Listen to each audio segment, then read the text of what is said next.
3. Election Day. Votre vie sera ponctuée de grands événements. Mentionnez-les dans vos livres, Marcus, car s'ils devaient s'avérer très mauvais, ils auront au moins le mérite de consigner quelques pages d'histoire. Extrait de l'édition du Concord Herald du 5 novembre 2008. Barack Obama est élu 44e président des États-Unis. Le candidat démocrate Barack Obama remporte l'élection présidentielle face au républicain John McCain et devient le 44e président des États-Unis. Le New Hampshire, qui avait donné la victoire à John Kerry en 2004, etc., etc. 5 novembre 2008. Au lendemain de l'élection, New York était en liesse. Dans les rues, les gens avaient célébré la victoire démocrate jusque tard dans la nuit, comme pour chasser les démons du dernier double mandat. Pour ma part, je n'avais participé à la ferveur populaire qu'à travers le poste de télévision de mon bureau, dans lequel j'étais enfermée depuis 3 jours. Ce matin-là, Denise arrivait à 8 heures avec un pull Obama, une tasse Obama, un badge Obama et un paquet d'autocollants Obama. « Oh, vous êtes déjà là, Marcus » me dit-elle en passant la porte d'entrée et en voyant que tout était allumé. « Vous étiez dehors hier soir ? Quelle victoire ! Je vous ai apporté des autocollants pour votre voiture. » Tout en parlant, elle déposa ses affaires sur sa table, alluma la machine à café et débrancha le répondeur. Puis elle pénétra dans mon bureau. En voyant l'état de la pièce, elle ouvrit de grands yeux et s'écria « Marcus, au nom du ciel, que s'est-il passé ici ?» J'étais assis sur mon fauteuil et je contemplais l'un des murs que j'avais passé une partie de la nuit à tapisser avec mes notes et les schémas de l'enquête. Je m'étais repassé en boucle les enregistrements de Harry, de Nancy Hathaway et Robert Quinn. « Il y a quelque chose dans cette affaire que je ne comprends pas, dis-je. C'est en train de me rendre fou. »« Vous avez passé la nuit ici ?»« Oui. »« Oh, Marcus, et moi qui pensais que vous étiez dehors à vous amuser un peu. Ça fait si longtemps que vous ne vous êtes pas amusé. C'est votre roman qui vous tracasse ?»« C'est ce que j'ai découvert la semaine dernière qui me tracasse. »« Qu'avez-vous découvert ?»« Justement, je n'en suis pas sûre. Que doit-on faire lorsqu'on réalise qu'une personne que vous avez toujours admirée et prise en exemple vous a trahi et vous a menti ?» Elle eut un instant de réflexion, puis elle me dit « Ça m'est arrivé, avec mon premier mari. Je l'ai retrouvé dans un lit avec ma meilleure amie. »« Et qu'avez-vous fait ?»« Rien, je n'ai rien dit, je n'ai rien fait. C'était dans les Hamptons, on était partis pour le week-end avec ma meilleure amie et son mari, dans un hôtel du bord de l'océan. Le samedi, en fin de journée, je suis allée me promener le long de l'océan. Toute seule, parce que mon mari m'avait dit qu'il était fatigué. Je suis revenue beaucoup plus tôt que prévu. Se promener toute seule n'était pas si amusant finalement. Je suis retournée à ma chambre, j'ai ouvert la porte avec la clé magnétique, et là je les ai vus dans le lit. Lui étalé sur elle, sur ma meilleure amie. C'est fou, avec ces clés magnétiques, vous pouvez entrer dans les chambres sans faire le moindre bruit. Ils ne m'ont ni vu ni entendu. Je les ai regardés quelques instants, j'ai regardé mon mari se secouer dans tous les sens pour la faire gémir comme un petit chien. Puis je suis ressortie de la pièce sans faire de bruit. Je suis allée vomir dans les toilettes de la réception et je suis repartie me promener. Je suis rentrée 1 heure plus tard. Mon mari était au bar de l'hôtel en train de boire un gin et de rire avec le mari de ma meilleure amie. Je n'ai rien dit. On a tous dîné ensemble. J'ai fait comme si de rien n'était. Le soir, il s'est endormi comme une masse. Il m'a dit que ne rien faire, ça l'épuisait. Je n'ai rien dit. Je n'ai rien dit pendant 6 mois. Et finalement, vous avez demandé le divorce ? Non. Il m'a quittée pour elle. Vous regrettez de ne pas avoir agi ? Tous les jours. Donc, je devrais agir. C'est ce que vous essayez de me dire. Oui, agissez, Marcus. Ne soyez pas une pauvre gourde trompée de mon espèce. Je souris. Vous êtes tous sauf une gourde, Denise. Marcus, que s'est-il passé la semaine dernière ? Qu'avez-vous découvert ? 5 jours plus tôt. Le 31 octobre, le professeur Gideon Alcanor, l'un des grands spécialistes en pédopsychiatrie de la côte Est, et que Gallowwood connaissait bien, confirma ce qui était désormais une évidence. Nola souffrait de troubles psychiatriques importants. Le lendemain de notre retour de Jackson, Gallowwood et moi descendîmes en voiture jusqu'à Boston, où Alcanor nous reçut dans son bureau du Children's Hospital. Sur la base des éléments qui lui avaient préalablement été transmis, il considéra que l'on pouvait établir un diagnostic de psychose infantile. « En gros, qu'est-ce que ça veut dire ?» trépigna Gallowwood. Alcanor retira ses lunettes et en nettoya les verres lentement, comme pour réfléchir à ce qu'il allait dire. Il finit par se tourner vers moi. « Ça veut dire que je crois que vous avez raison, monsieur Goldman. J'ai lu votre livre, il y a quelques semaines. À la lumière de ce que vous décrivez et des éléments que m'a rapporté Perry, je dirais que Nola perdait parfois pied avec la réalité.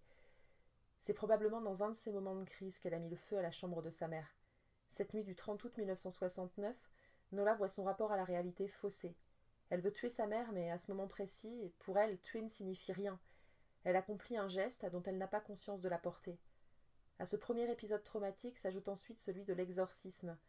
dont le souvenir pouvait parfaitement être le déclencheur de crises de dédoublement de personnalité, où Nola devient la mère qu'elle a elle-même tuée. Et c'est là que tout se complique. Lorsque Nola perd des pieds avec la réalité, le souvenir de la mère et de son acte venait la hanter. Je restais stupéfait un instant. Alors, vous voulez dire que... Elkanor acquiesça de la tête avant que je n'ai pu finir ma phrase, et dit « Nola se battait elle-même lors des moments de décompensation. » « Mais qu'est-ce qui peut produire ces crises » demanda Gaalwood. « Probablement des variations émotionnelles importantes, un épisode de stress, une grande tristesse. Ce que vous décrivez dans votre livre, monsieur Goldman, la rencontre avec Harry Kéber, dont elle tombe éperdument amoureuse, puis le rejet par celui-ci, qui la pousse même à essayer de se suicider, on est dans un schéma presque classique, je dirais. Lorsque les émotions s'emballent, elle décompense, et lorsqu'elle décompense, elle voit arriver sa mère qui vient la punir de ce qu'elle lui a fait. Pendant toutes ces années, Nola et sa mère n'avaient fait qu'un.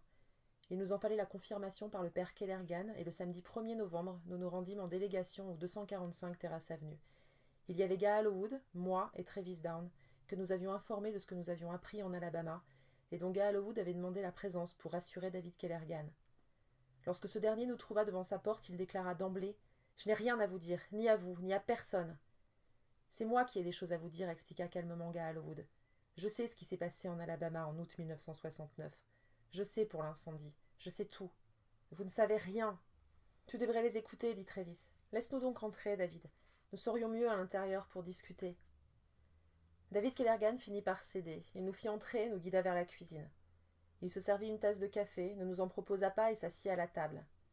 Gaalwood et Travis s'installèrent face à lui et je restai debout, en retrait. « Alors quoi » demanda Kellergan. « Je suis allé à Jackson, répondit Gaalwood. J'ai parlé au pasteur Jeremy Lewis. Je sais ce qu'a fait Nola. »« Taisez-vous !» Elle souffrait de psychose infantile. Elle était sujette à des crises de schizophrénie. Le 30 août 1969, elle a mis le feu à la chambre de sa mère. « Non !» hurla David Kellergan. « Vous mentez !» Ce soir-là, vous avez trouvé Nola qui chantait sous le porche. Vous avez fini par comprendre ce qui s'était passé, et vous l'avez exorcisée. En pensant lui faire du bien, mais ça a été une catastrophe. Elle s'est mise à être sujette à des épisodes de dédoublement de personnalité pendant lesquels elle essayait de se punir elle-même. Alors vous avez fui loin de l'Alabama. Vous avez traversé le pays en espérant laisser les fantômes derrière vous. Mais le fantôme de votre femme vous a poursuivi parce qu'elle existait toujours dans la tête de Nola. Une larme roula sur sa joue. Elle avait parfois des crises, s'étrangla-t-il. Je ne pouvais rien faire. Elle se battait elle-même. Elle était la fille et la mère. Elle se donnait des coups, puis elle se suppliait elle-même d'arrêter. Alors vous mettiez la musique et vous vous enfermiez dans le garage, parce que c'était insupportable. Oui, oui, insupportable. Mais je ne savais que faire. Ma fille chérie, elle était tellement malade. Il se mit à sangloter. Travis le regardait épouvanté par ce qu'il était en train de découvrir. « Pourquoi ne pas l'avoir fait soigner » demanda Gaalwood. « J'avais peur qu'on me l'enlève, qu'on l'enferme. Et puis avec le temps, les crises s'espaçaient. Il me sembla même, durant quelques années, que le souvenir de l'incendie s'estompait, et j'ai même été jusqu'à penser que ces épisodes disparaîtraient complètement. C'est allé de mieux en mieux, jusqu'à l'été 1975. Soudain, sans que je comprenne pourquoi, elle a été de nouveau sujette à des séries de crises violentes. « À cause de Harry, dit Gaalwood. La rencontre avec Harry a été un trop-plein d'émotions pour elle. »« Ce fut un été épouvantable, dit le père Kellergan. Je sentais venir les crises, je pouvais presque les prédire, c'était atroce. Elle s'infligeait des coups de règle sur les doigts et sur les seins. Elle remplissait un bac d'eau et plongeait la tête dedans en suppliant sa mère d'arrêter. Et sa mère, par sa propre voix, la traitait de tous les noms. Ces noyades, c'est ce que vous lui aviez vous-même fait subir. Jeremy Lewis jurait qu'il n'y avait que ça à faire. On m'avait dit que Lewis se prétendait exorciste, mais nous n'en avions jamais parlé ensemble. Et puis soudain, le voilà qui décrète que le malin avait pris possession du corps de Nola et qu'il fallait l'en délivrer. J'ai accepté, uniquement pour qu'il ne dénonce pas Nola à la police. Jérémie était complètement fou. Mais qu'aurais-je pu faire d'autre? Je n'avais pas le choix. Ils mettent les enfants en prison dans ce pays. Et les fugues demanda Gaalwood. Il lui est arrivé de fuguer, une fois pendant toute une semaine. Je me rappelle, c'était à la toute fin juillet 1975. Que devais-je faire? Appeler la police? Pour leur dire quoi? Que ma fille sombrait dans la folie? Je m'étais dit que j'attendrais la fin de la semaine avant de donner l'alerte. J'ai passé une semaine à la chercher partout, nuit et jour. Et puis elle est revenue. Le 30 août, que s'est-il passé? Elle a eu une crise très violente. Je ne l'avais jamais vue dans un tel état. J'ai essayé de la calmer, mais rien n'y faisait. Alors je suis allée me terrer dans le garage pour réparer cette maudite moto. J'ai mis la musique le plus fort possible. Je suis restée cachée une bonne partie de l'après-midi. La suite, vous la connaissez. Lorsque je suis allée la voir, elle n'était plus là. Je suis d'abord sortie faire le tour du quartier et j'ai entendu dire qu'une fille avait été vue en sang à proximité de Side Creek. J'ai compris que la situation était grave. À quoi avez-vous pensé? Pour être honnête, j'ai d'abord pensé que Nola s'était enfuie de la maison et qu'elle portait les stigmates de ce qu'elle venait de se faire subir à elle-même. Je pensais que Deborah Cooper avait peut-être vu Nola en pleine crise. Après tout, c'était le 30 août, la date de l'incendie de notre maison de Jackson. Avait-elle déjà eu des épisodes violents à cette même date? Non. Alors qu'est-ce qui aurait pu déclencher une pareille crise? David Kellergan hésita un instant avant de répondre. Travis Dunn comprit qu'il fallait l'inciter à parler. Si tu sais quelque chose, David, tu dois nous le dire, c'est très important. Fais-le pour Nola. Lorsque je suis entrée dans sa chambre ce jour-là, et qu'elle n'y était pas, j'ai trouvé une enveloppe décachetée sur son lit. Une enveloppe à son nom. Elle contenait une lettre. Je pense que c'est cette lettre qui a provoqué la crise. C'était une lettre de rupture. Une lettre? Mais tu ne nous as jamais parlé de cette lettre, s'exclama Travis. Parce que c'était une lettre écrite par un homme dont l'écriture indiquait qu'il n'était visiblement pas en âge de vivre une histoire d'amour avec ma fille. Que voulais-tu? Que toute la ville pense que Nola était une traînée? À ce moment-là, j'étais certain que la police la retrouverait et la ramènerait à la maison. Alors je l'aurais fait soigner pour de bon, pour de bon. Et qui était l'auteur de cette lettre de rupture? Demanda Gaal Wood. C'était Harry Kéber. Nous restâmes tous interdits. Le père Kellergan se leva et disparut un instant avant de revenir avec une boîte en carton pleine de lettres. Je les ai retrouvées après sa disparition, cachées dans sa chambre, derrière une latte bancale. Nola entretenait une correspondance avec Harry Kéber. Gaal Wood prit une lettre au hasard et la parcourut rapidement. « Comment savez-vous que c'était avec Harry Kéber » s'interrogea-t-il. « Elles ne sont pas signées. »« Parce que ce sont les textes qui figurent dans son livre. » Je fouillai dans le carton. Il contenait effectivement la correspondance des origines du mal. Du moins les lettres reçues par Nola. Il y avait tout. Les lettres à propos d'eux, les lettres de la clinique de Charlotte's Hill. Je retrouvais cette écriture limpide et parfaite du manuscrit. J'en étais presque terrifiée. Tout ceci était bien réel. Voici la fameuse dernière lettre, dit le père Kellergan en tendant une enveloppe à Gaal Wood. Il la lut, puis me la donna. Ma chérie, ceci est ma dernière lettre, ce sont mes derniers mots. Je vous écris pour vous dire adieu. Dès aujourd'hui, il n'y aura plus de nous. Les amoureux se séparent et ne se retrouvent plus, et ainsi se terminent les histoires d'amour. Ma chérie, vous me manquerez tant. Mes yeux pleurent, tout brûle en moi. Nous ne nous reverrons plus jamais, vous me manquerez tant. J'espère que vous serez heureuse. Je me dis que vous et moi, c'était un rêve et qu'il faut se réveiller à présent. Vous me manquerez toute la vie. Adieu, je vous aime comme je n'aimerai jamais plus. Elle correspond à la dernière page des origines du mal, nous expliqua alors Kellergan. J'acquiesçai. Je reconnaissais le texte. J'en restais abasourdi. Depuis quand savez-vous que Harry et Nola correspondaient? Interrogea Gaal Wood. Je l'ai réalisé il y a quelques semaines seulement. Au supermarché, je suis tombée sur les origines du mal. Il venait de le remettre en vente. Je ne sais pas pourquoi, je l'ai acheté. J'avais besoin de lire ce livre, pour essayer de comprendre. Rapidement, j'ai eu l'impression d'avoir déjà vu certaines phrases quelque part. C'est fou la force de la mémoire. Et puis à force d'y penser, tout s'est éclairé. C'étaient les lettres que j'avais trouvées dans la chambre de Nola. Je ne les avais plus touchées depuis 30 ans, mais je les avais imprimées quelque part dans mon esprit. Je suis allée les relire, et c'est là que j'ai compris. Cette saleté de lettres, sergent, a rendu ma fille folle de chagrin. Luther Caleb a peut-être tué Nola, mais à mes yeux, Kéber est autant coupable que lui. Sans cette crise, elle ne se serait peut-être pas enfuie de la maison, et elle n'aurait pas croisé Caleb. C'est la raison pour laquelle vous êtes allé trouver Harry à son motel, déduisit Gaal Wood. Oui. Pendant 33 ans, je me suis demandé qui avait écrit ces foutues lettres. Et la réponse depuis toujours était dans les bibliothèques de l'Amérique tout entière. Je suis allée au Seaside Motel et nous avons eu une dispute. J'étais tellement en colère que je suis revenue ici prendre mon fusil. Mais à mon retour au motel, il avait disparu. Je l'aurais tué, je pense. Il savait qu'elle était fragile et il l'a poussée à bout. Je tombai des nues. Qu'est-ce que vous entendez par « il savait » demandai-je. Il savait tout à propos de Nola, tout, s'écria David Kellergan. Vous voulez dire que Harry était au courant pour les épisodes psychotiques de Nola? Oui, j'étais au courant que Nola allait parfois chez lui avec la machine à écrire. J'ignorais tout du reste, évidemment. Je trouvais même plutôt bien pour elle qu'elle connaisse un écrivain. C'était les vacances, ça l'occupait. Jusqu'à ce que cet écrivain de malheur vienne me chercher des noises parce qu'il pensait que ma femme la battait. Harry est venu vous trouver cet été-là? Oui, à la mi-août, quelques jours avant la disparition. 15 août 1975. C'était le milieu de l'après-midi. De la fenêtre de son bureau, le révérend Kellergan remarqua une Chevrolet noire se garer sur le parking de la paroisse.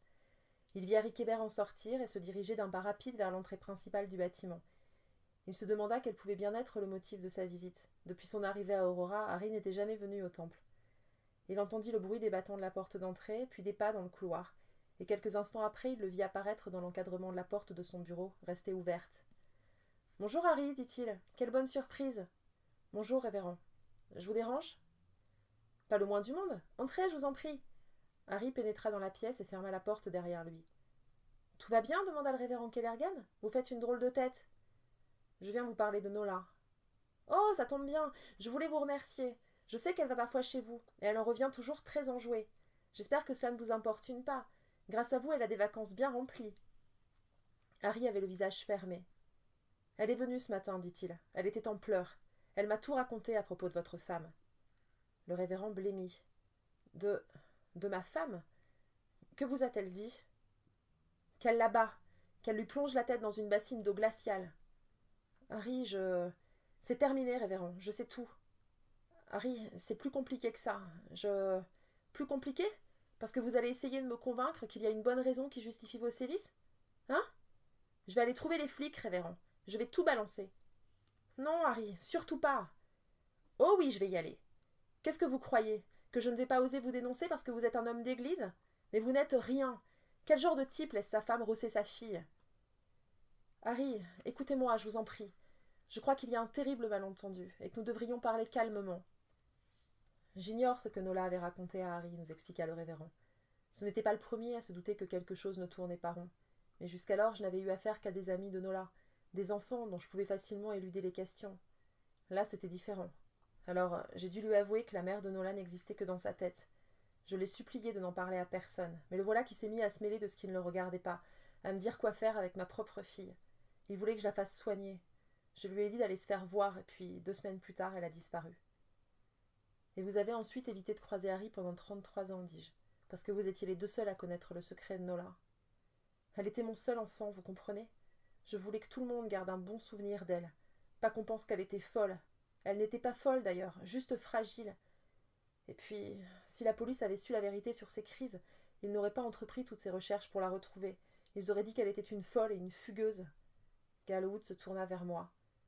Qu'est-ce que tout ceci signifie, l'écrivain ? Que Harry nous a menti. Il ne l'a pas attendu au motel. Il voulait rompre. Il savait depuis toujours qu'il allait rompre avec Nola. Il n'a jamais prévu de s'enfuir avec elle. Le 30 août 1975, elle a reçu une dernière lettre de Harry qui lui disait qu'il était parti sans elle. Après les révélations du père Kellergan, Gallowwood et moi retournâmes immédiatement au quartier général de la police d'État, à Concorde, pour comparer la lettre avec la dernière page du manuscrit retrouvé avec Nola. Elles étaient identiques. Il avait tout prévu, m'écriai-je. Il savait qu'il la quitterait. Il savait depuis toujours. Gallowwood acquiesça. Quand elle lui propose de s'enfuir, lui sait qu'il ne partira pas avec elle. Il se voit mal s'encombrer d'une fille de 15 ans. Pourtant, elle a lu le manuscrit, relevai-je. Bien sûr, mais elle croit à un roman. Elle ignore que c'est leur histoire exacte qu'a écrite Harry, et que la fin est déjà scellée. Harry ne veut pas d'elle. Stéphanie Larginjak nous disait qu'il correspondait, et que Nola guettait l'avenue du facteur. Le samedi matin, jour de la fuite, jour où elle s'imagine qu'elle va partir vers le bonheur avec l'homme de sa vie, elle va faire un dernier contrôle de la boîte aux lettres. Elle veut s'assurer qu'il n'y a pas une lettre oubliée qui pourrait compromettre leur fuite en révélant des informations de premier ordre. Mais elle trouve ce mot de lui, qui lui dit que tout est fini. Gallowwood étudia l'enveloppe contenant la dernière lettre. Il y a bien une adresse sur l'enveloppe, mais elle n'est ni timbrée ni cachetée, dit-il. Elle a été directement déposée dans sa boîte aux lettres. Vous voulez dire par Harry ? Oui. Sans doute l'a-t-il déposée pendant la nuit avant de s'enfuir loin. Il le fait probablement à la dernière minute, dans la nuit du vendredi au samedi, pour qu'elle ne vienne pas au motel, pour qu'elle comprenne qu'il n'y aura jamais de rendez-vous. Le samedi, lorsqu'elle découvre son mot, elle entre dans une rage folle, elle décompense, elle fait une terrible crise, elle se martyrise elle-même. Le père Kellergan, paniqué, s'enferme une fois de plus dans son garage. Lorsqu'elle retrouve ses esprits, Nola fait le lien avec le manuscrit. Elle veut des explications. Elle prend le manuscrit et se met en route pour le motel. Elle espère que ce n'est pas vrai que Harry sera là. Mais en route, elle rencontre Luther, et ça tourne mal. Mais alors, pourquoi Harry revient-il à Aurora le lendemain de la disparition ? Il apprend que Nola a disparu. Il lui a laissé cette lettre. Il panique. Il s'inquiète certainement pour elle. Probablement se sent-il coupable. Mais surtout, j'imagine qu'il a peur que quelqu'un mette la main sur cette lettre, ou sur le manuscrit, et qu'il ait des ennuis. Il préfère être à Aurora pour suivre l'évolution de la situation, peut-être même pour récupérer des preuves qu'il juge compromettantes. Il fallait retrouver Harry. Je devais impérativement lui parler. Pourquoi m'avoir fait croire qu'il avait attendu Nola alors qu'il lui avait écrit une lettre d'adieu? Gallowwood lança une recherche générale sur la base de ses relevés de cartes de crédit et d'appels téléphoniques. Mais sa carte de crédit était muette et son téléphone n'émettait plus. En interrogeant la base de données des douanes, nous découvrîmes qu'il avait franchi le poste de Derby Line, dans le Vermont, et qu'il était entré au Canada. Alors il a passé la frontière avec le Canada, dit Gallowwood. Pourquoi le Canada? Il pense que c'est le paradis des écrivains, répondis-je. Dans le manuscrit qu'il m'a laissé, Les Mouettes d'Aurora, il finit là-bas avec Nola. Oui, mais je vous rappelle que son livre ne raconte pas la vérité. Non seulement Nola est morte, mais il semble qu'il n'ait jamais prévu de s'enfuir avec elle. Pourtant, il vous laisse ce manuscrit, dans lequel Nola et lui se retrouvent au Canada. Alors où est la vérité? Je n'y comprends rien, pestai-je. Pourquoi diable s'est-il enfui? Parce qu'il a quelque chose à cacher, mais nous ne savons pas exactement quoi. Nous l'ignorions encore à cet instant, mais nous n'étions pas au bout de nos surprises. 2 événements majeurs allaient bientôt apporter des réponses à nos questions. Le soir même, j'indiquai à Gallowwood que je prenais un vol pour New York le lendemain. « Comment ça, vous rentrez à New York? Mais vous êtes complètement fou, l'écrivain, on touche au but. Donnez-moi votre carte d'identité que je vous la confisque. » Je souris. « Je ne vous abandonne pas, sergent, mais il est temps. »« Le temps de quoi? » ?»« D'aller voter. L'Amérique a un rendez-vous avec l'histoire. » Ce 5 novembre 2008, à midi, alors que New York fêtait toujours l'avènement d'Obama, j'avais rendez-vous avec Barnaski pour déjeuner chez Pierre. La victoire démocrate l'avait mis de bonne humeur. « J'aime les blacks, me dit-il, j'aime les beaux blacks. Si vous vous faites inviter à la Maison-Blanche, emmenez-moi avec vous. » Bon alors, qu'avez-vous de si important à me dire? Je lui racontai ce que j'avais découvert à propos de Nola et de son diagnostic de psychose infantile. Son visage s'illumina. « Donc, les scènes où vous décrivez les maltraitances de la mère, c'est en fait Nola qui se les inflige. »« Oui. »« C'est formidable, hurla-t-il à travers le restaurant. Votre bouquin est d'un genre précurseur. Le lecteur est lui-même dans un moment de démence, puisque le personnage de la mère existe sans exister vraiment. Vous êtes un génie, Goldman, un génie. Non, je me suis simplement planté, je me suis laissé berner par Harry. Harry était au courant? Oui. Et après, il a disparu de la surface de la Terre. Comment ça? Il est introuvable. Apparemment, il a passé la frontière avec le Canada. Il m'a laissé pour seul indice un message sibyllin et un manuscrit inédit sur Nola. Vous avez les droits? Je vous demande pardon? Pour le manuscrit inédit, vous avez les droits? Je vous les rachète. Mais bon sang, Roy, ce n'est pas la question. Oh, pardon, je ne faisais que demander. Il y a un détail qui manque. Il y a quelque chose que je n'ai pas compris. Cette histoire de psychose infantile. Harry qui disparaît. Il manque un élément au puzzle. Je le sais, mais je suis perdue. Vous êtes un grand angoissé, Marcus. Et croyez-moi, les angoisses, ça ne sert à rien. Allez chez le docteur Freud et faites-vous prescrire des pilules qui détendent. De mon côté, je vais contacter la presse. On va préparer un communiqué à propos de la maladie de la gamine et on va faire croire à tout le monde qu'on le savait depuis le début, mais que c'était la surprise du chef. Une façon de montrer que la vérité est parfois ailleurs et qu'il ne faut pas se limiter aux premières impressions. Ceux qui vous ont dégommé se couvriront de ridicule et il se dira que vous êtes un grand précurseur. Du coup, on reparlera de votre bouquin et on en revendra un joli petit paquet. Parce qu'avec un coup pareil, même ceux qui n'avaient aucune intention de l'acheter ne pourront pas résister à la curiosité de savoir comment vous avez représenté la mère. Goldman, vous êtes un génie. Le déjeuner, c'est pour moi. J'eus une moue et je lui dis « Je ne suis pas convaincu, Roy. J'aimerais avoir le temps de creuser encore. » « Mais vous n'êtes jamais convaincu, mon pauvre vieux. Nous n'avons pas le temps de creuser, comme vous dites. Vous êtes un poète. Vous pensez que le temps qui passe a un sens. Mais le temps qui passe, c'est soit de l'argent qu'on gagne, soit de l'argent qu'on perd. Et je suis un fervent partisan de la première solution. Néanmoins, vous êtes peut-être au courant, mais nous avons depuis hier un nouveau président, beau, noir et très populaire. D'après mes calculs, on va entendre parler de lui à toutes les sauces pendant une bonne semaine. Une semaine où il n'y aura de la place que pour lui. Inutile donc que nous communiquions avec les médias durant cette période. Nous n'aurions droit au mieux qu'à un entrefilet dans la rubrique des chiens écrasés. Je ne contacterai donc la presse que dans une semaine, ce qui vous laisse un peu de temps. À moins, évidemment, qu'une équipe de sudistes à chapeau pointu ne zigouille notre nouveau président, ce qui nous empêcherait d'avoir la une pour un bon mois. Ça oui, un bon mois. Imaginez le désastre. Dans un mois, c'est la période de Noël, et là, plus personne ne prêterait attention à nos histoires.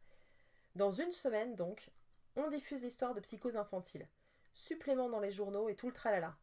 Si j'avais plus de marge, je ferais éditer en urgence un petit livre pour les parents, du genre dépister la psychose infantile ou comment éviter que votre enfant soit la nouvelle Nola Kellergan et ne vous brûle vif durant votre sommeil. Ça pourrait marcher du tonnerre. Mais bref, on n'a pas le temps. Je n'avais qu'une semaine avant que Barnaskin déballe tout. Une semaine pour comprendre ce qui m'échappait encore. Il s'écoula alors 4 jours. 4 jours stériles. Je téléphonais sans cesse à Guy Hallowwood, qui ne pouvait que s'avouer vaincu. L'enquête était dans une impasse, et il n'avançait pas. Puis, dans la nuit du 5e jour, un événement allait changer le cours de l'enquête. C'était le 10 novembre, peu après minuit. Au hasard d'une patrouille, l'agent de la police de l'autoroute Dean Forsyth prit en chasse une voiture sur la route Manbury-Aurora, après avoir constaté qu'elle avait brûlé un stop et qu'elle roulait au-dessus de la vitesse autorisée. Ça aurait pu être une banale contravention si le comportement du conducteur du véhicule, qui semblait agité et transpirer abondamment, n'avait pas intrigué le policier. « D'où venez-vous, monsieur » avait demandé l'officier Forsyth. « Manbury. »« Que faisiez-vous là-bas ?»« J'étais chez des amis. »« Leur nom ?» L'hésitation et la lueur de panique qu'il décela dans le regard du conducteur intriguèrent plus encore l'officier Forsyth. Il braqua sa lampe de poche sur le visage de l'homme et remarqua une griffure sur sa joue. Que vous est-il arrivé au visage ? La branche basse d'un arbre que je n'avais pas vu. L'officier n'était pas convaincu. Pourquoi rouliez-vous si vite ? Je le regrette, j'étais pressé. Vous avez raison, je n'aurais pas dû. Avez-vous bu, monsieur ? Non. Le contrôle éthylométrique indiqua que l'homme n'avait effectivement pas consommé d'alcool. Le véhicule était en règle, et en balayant l'intérieur du faisceau de sa lampe de poche, l'agent ne vit aucune boîte de médicaments vide ou autre emballage qui jonchait en général les banquettes arrière des voitures de toxicomanes. Pourtant, il avait une intuition. Quelque chose lui faisait penser que cet homme était beaucoup trop agité et calme à la fois pour ne pas enquêter davantage. Il remarqua soudain ce qui lui avait échappé. Ses mains étaient sales, ses chaussures couvertes de boue et ses pantalons trempés. « Sortez de votre véhicule, monsieur, intima Forsyth. »« Pourquoi ? Hein ? Balbutia le conducteur. « Obéissez, et sortez de votre véhicule. » L'homme tergiversa, et l'officier Forsyth, agacé, décida de le sortir de force et de procéder à son arrestation pour refus d'obtempérer. Il le conduisit à la station centrale de police du comté, où il se chargea lui-même de la prise des photos réglementaires, puis du relevé électronique des empreintes digitales. L'information qui s'afficha alors sur l'écran de son ordinateur le laissa perplexe un instant. Puis, bien qu'il soit 1h30 du matin, il décrocha son téléphone, considérant que la découverte qu'il venait de faire était suffisamment importante pour qu'il sorte de son lit le sergent Perry Hallowwood de la brigade criminelle de la police d'État. 3 heures plus tard, aux environs de 4h30 du matin, je fus réveillé à mon tour par un coup de téléphone. « L'écrivain ? C'est Guy Hallowwood à l'appareil. Où êtes-vous ? » ?»« Sergent, répondis-je à moitié comateux, je suis dans mon lit à New York. Où voulez-vous que je sois ? Que se passe-t-il ? Nous avons notre oiseau, dit-il. Je vous demande pardon ? L'incendiaire de la maison de Harry. Nous l'avons arrêté cette nuit. Quoi ? Vous êtes assis ? Je suis même couché. Tant mieux, parce que ça va vous faire un choc. 2. Fin de partie. Parfois, le découragement vous gagnera, Marcus. C'est normal. Je vous disais qu'écrire, c'est comme boxer, mais c'est aussi comme courir. C'est pour ça que je vous envoie tout le temps battre le pavé. Si vous avez la force morale d'accomplir les longues courses, sous la pluie, dans le froid, si vous avez la force de continuer jusqu'au bout, d'y mettre toutes vos forces, tout votre cœur et d'arriver à votre but, alors vous serez capable d'écrire. Ne laissez jamais la fatigue ni la peur vous en empêcher. Au contraire, utilisez-les pour avancer. Je pris un vol pour Manchester le matin même, complètement sonné par ce que je venais d'apprendre. J'atterris à 13h et 45 minutes plus tard, j'arrivai au quartier général de la police à Concorde. Guy Hallowwood vint me chercher à la réception. « Robert Quinn » m'exclamai-je en le voyant, comme si je n'y croyais toujours pas. « Alors c'est Robert Quinn qui a mis le feu à la maison ? C'est donc lui qui m'aurait envoyé ces messages ?» Oui, l'écrivain, c'étaient ses empreintes sur le bidon d'essence. « Mais pourquoi ? » Si je le savais, il n'a pas ouvert la bouche, il refuse de parler. Guy Hallowwood me conduisit dans son bureau et m'offrit du café. Il m'expliqua que la brigade criminelle avait perquisitionné la maison des Quinn aux premières heures du matin. « Qu'avez-vous trouvé ? demandai-je. « Rien, me répondit Guy Hallowwood, rien du tout. »« Et sa femme, qu'en a-t-elle dit ?»« Ça, c'est étrange. Nous avons débarqué à 7h30, impossible de la réveiller. Elle dormait de tout son soûl, elle n'avait même pas remarqué l'absence de son mari. Il la drogue, expliquai-je. Comment ça, il la drogue ? Robert Quinn refile des somnifères à sa femme pour la faire dormir lorsqu'il veut avoir la paix. C'est très probablement ce qu'il a fait cette nuit pour qu'elle ne se doute de rien. Mais se douter de quoi ? Qu'est-il allé faire en pleine nuit et pourquoi était-il couvert de boue ? Il aurait enterré quelque chose ? C'est bien ça le mystère, et sans aveu de sa part, je ne pourrais pas lui coller grand-chose sur le dos. Il y a toujours le bidon d'essence. Son avocat est déjà en train de dire que Robert l'a trouvé sur la plage, qu'il s'y est promené récemment, qu'il a vu ce bidon qui traînait par terre et qu'il l'a ramassé pour le jeter dans les buissons, hors de la vue des autres promeneurs. Nous avons besoin de plus de preuves, sans quoi son avocat n'aura aucune peine à nous dégommer. Qui est son avocat? Vous ne me croirez pas. Dites toujours. Benjamin Roth. Je soupirai. Alors vous pensez que c'est Robert Quinn qui a tué Nola Kellergan? Disons que tout est possible. Laissez-moi lui parler. Hors de question. À cet instant, un homme entra dans le bureau sans frapper, et Gallowwood se mit aussitôt au garde à vous. C'était Lansdane, le chef de la police d'État. Il avait l'air contrarié. J'ai passé la matinée au téléphone avec le gouverneur, des journalistes et cet avocat de malheur, Roth. Des journalistes? À propos de quoi? Ce type que vous avez arrêté cette nuit. Oui, monsieur. Je crois que nous avons une piste sérieuse. Le chef posa une main amicale sur l'épaule de Gallowwood. Perry, on ne peut plus continuer. Comment ça? Cette histoire n'en finit plus. Soyons sérieux, Perry. Vous changez de coupable comme de chemise. Roth dit qu'il va faire un scandale, le gouverneur veut que cela cesse. Il est temps de fermer le dossier. Mais chef, nous avons des éléments nouveaux. La mort de la mère de Nola, Robert Quinn qu'on arrête, on est sur le point de trouver quelque chose. D'abord c'était Kébert, après Caleb, maintenant le père, ou ce Quinn, ou Stern, ou le bon Dieu. Le père, qu'a-t-on contre lui? Rien. Stern, rien. Ce Robert Quinn, rien. Il y a ce foutu bidon d'essence. Roth dit qu'il n'aura pas de peine à convaincre un juge de l'innocence de Quinn. Comptez-vous l'inculper formellement? Bien entendu. Alors vous perdrez, Perry. Une fois de plus, vous perdrez. Vous êtes un bon flic, Perry, le meilleur sans doute. Mais il faut savoir renoncer parfois. Mais chef! N'allez pas foutre votre fin de carrière en l'air, Perry. Je ne vais pas vous faire l'affront de vous retirer l'affaire sur le champ. Par amitié, je vous laisse 24 heures. À 17h demain, vous viendrez me trouver dans mon bureau et vous m'annoncerez officiellement que vous bouclez l'affaire Kellergan. Ça vous laisse 24 heures pour dire à vos collègues que vous préférez renoncer et sauver les apparences. Prenez votre fin de semaine ensuite. Emmenez votre famille en week-end. Vous le méritez bien. Chef, Il faut savoir renoncer, Perry. À demain. Lansdane sortit du bureau et Gallowwood se laissa tomber dans son fauteuil. Comme si cela ne suffisait pas, je reçus un appel sur mon portable de Roy Barnaski. Salut Goldman, me dit-il guilleret. Ça fera une semaine demain, comme vous le savez sûrement. Une semaine de quoi, Roy? Une semaine, le délai que je vous ai laissé avant de présenter à la presse les derniers développements à propos de Nola Kellergan. Vous n'aviez pas oublié. J'imagine que vous n'avez rien trouvé d'autre. Écoutez, on est sur une piste, Roy. Il serait peut-être bon de déplacer votre conférence de presse.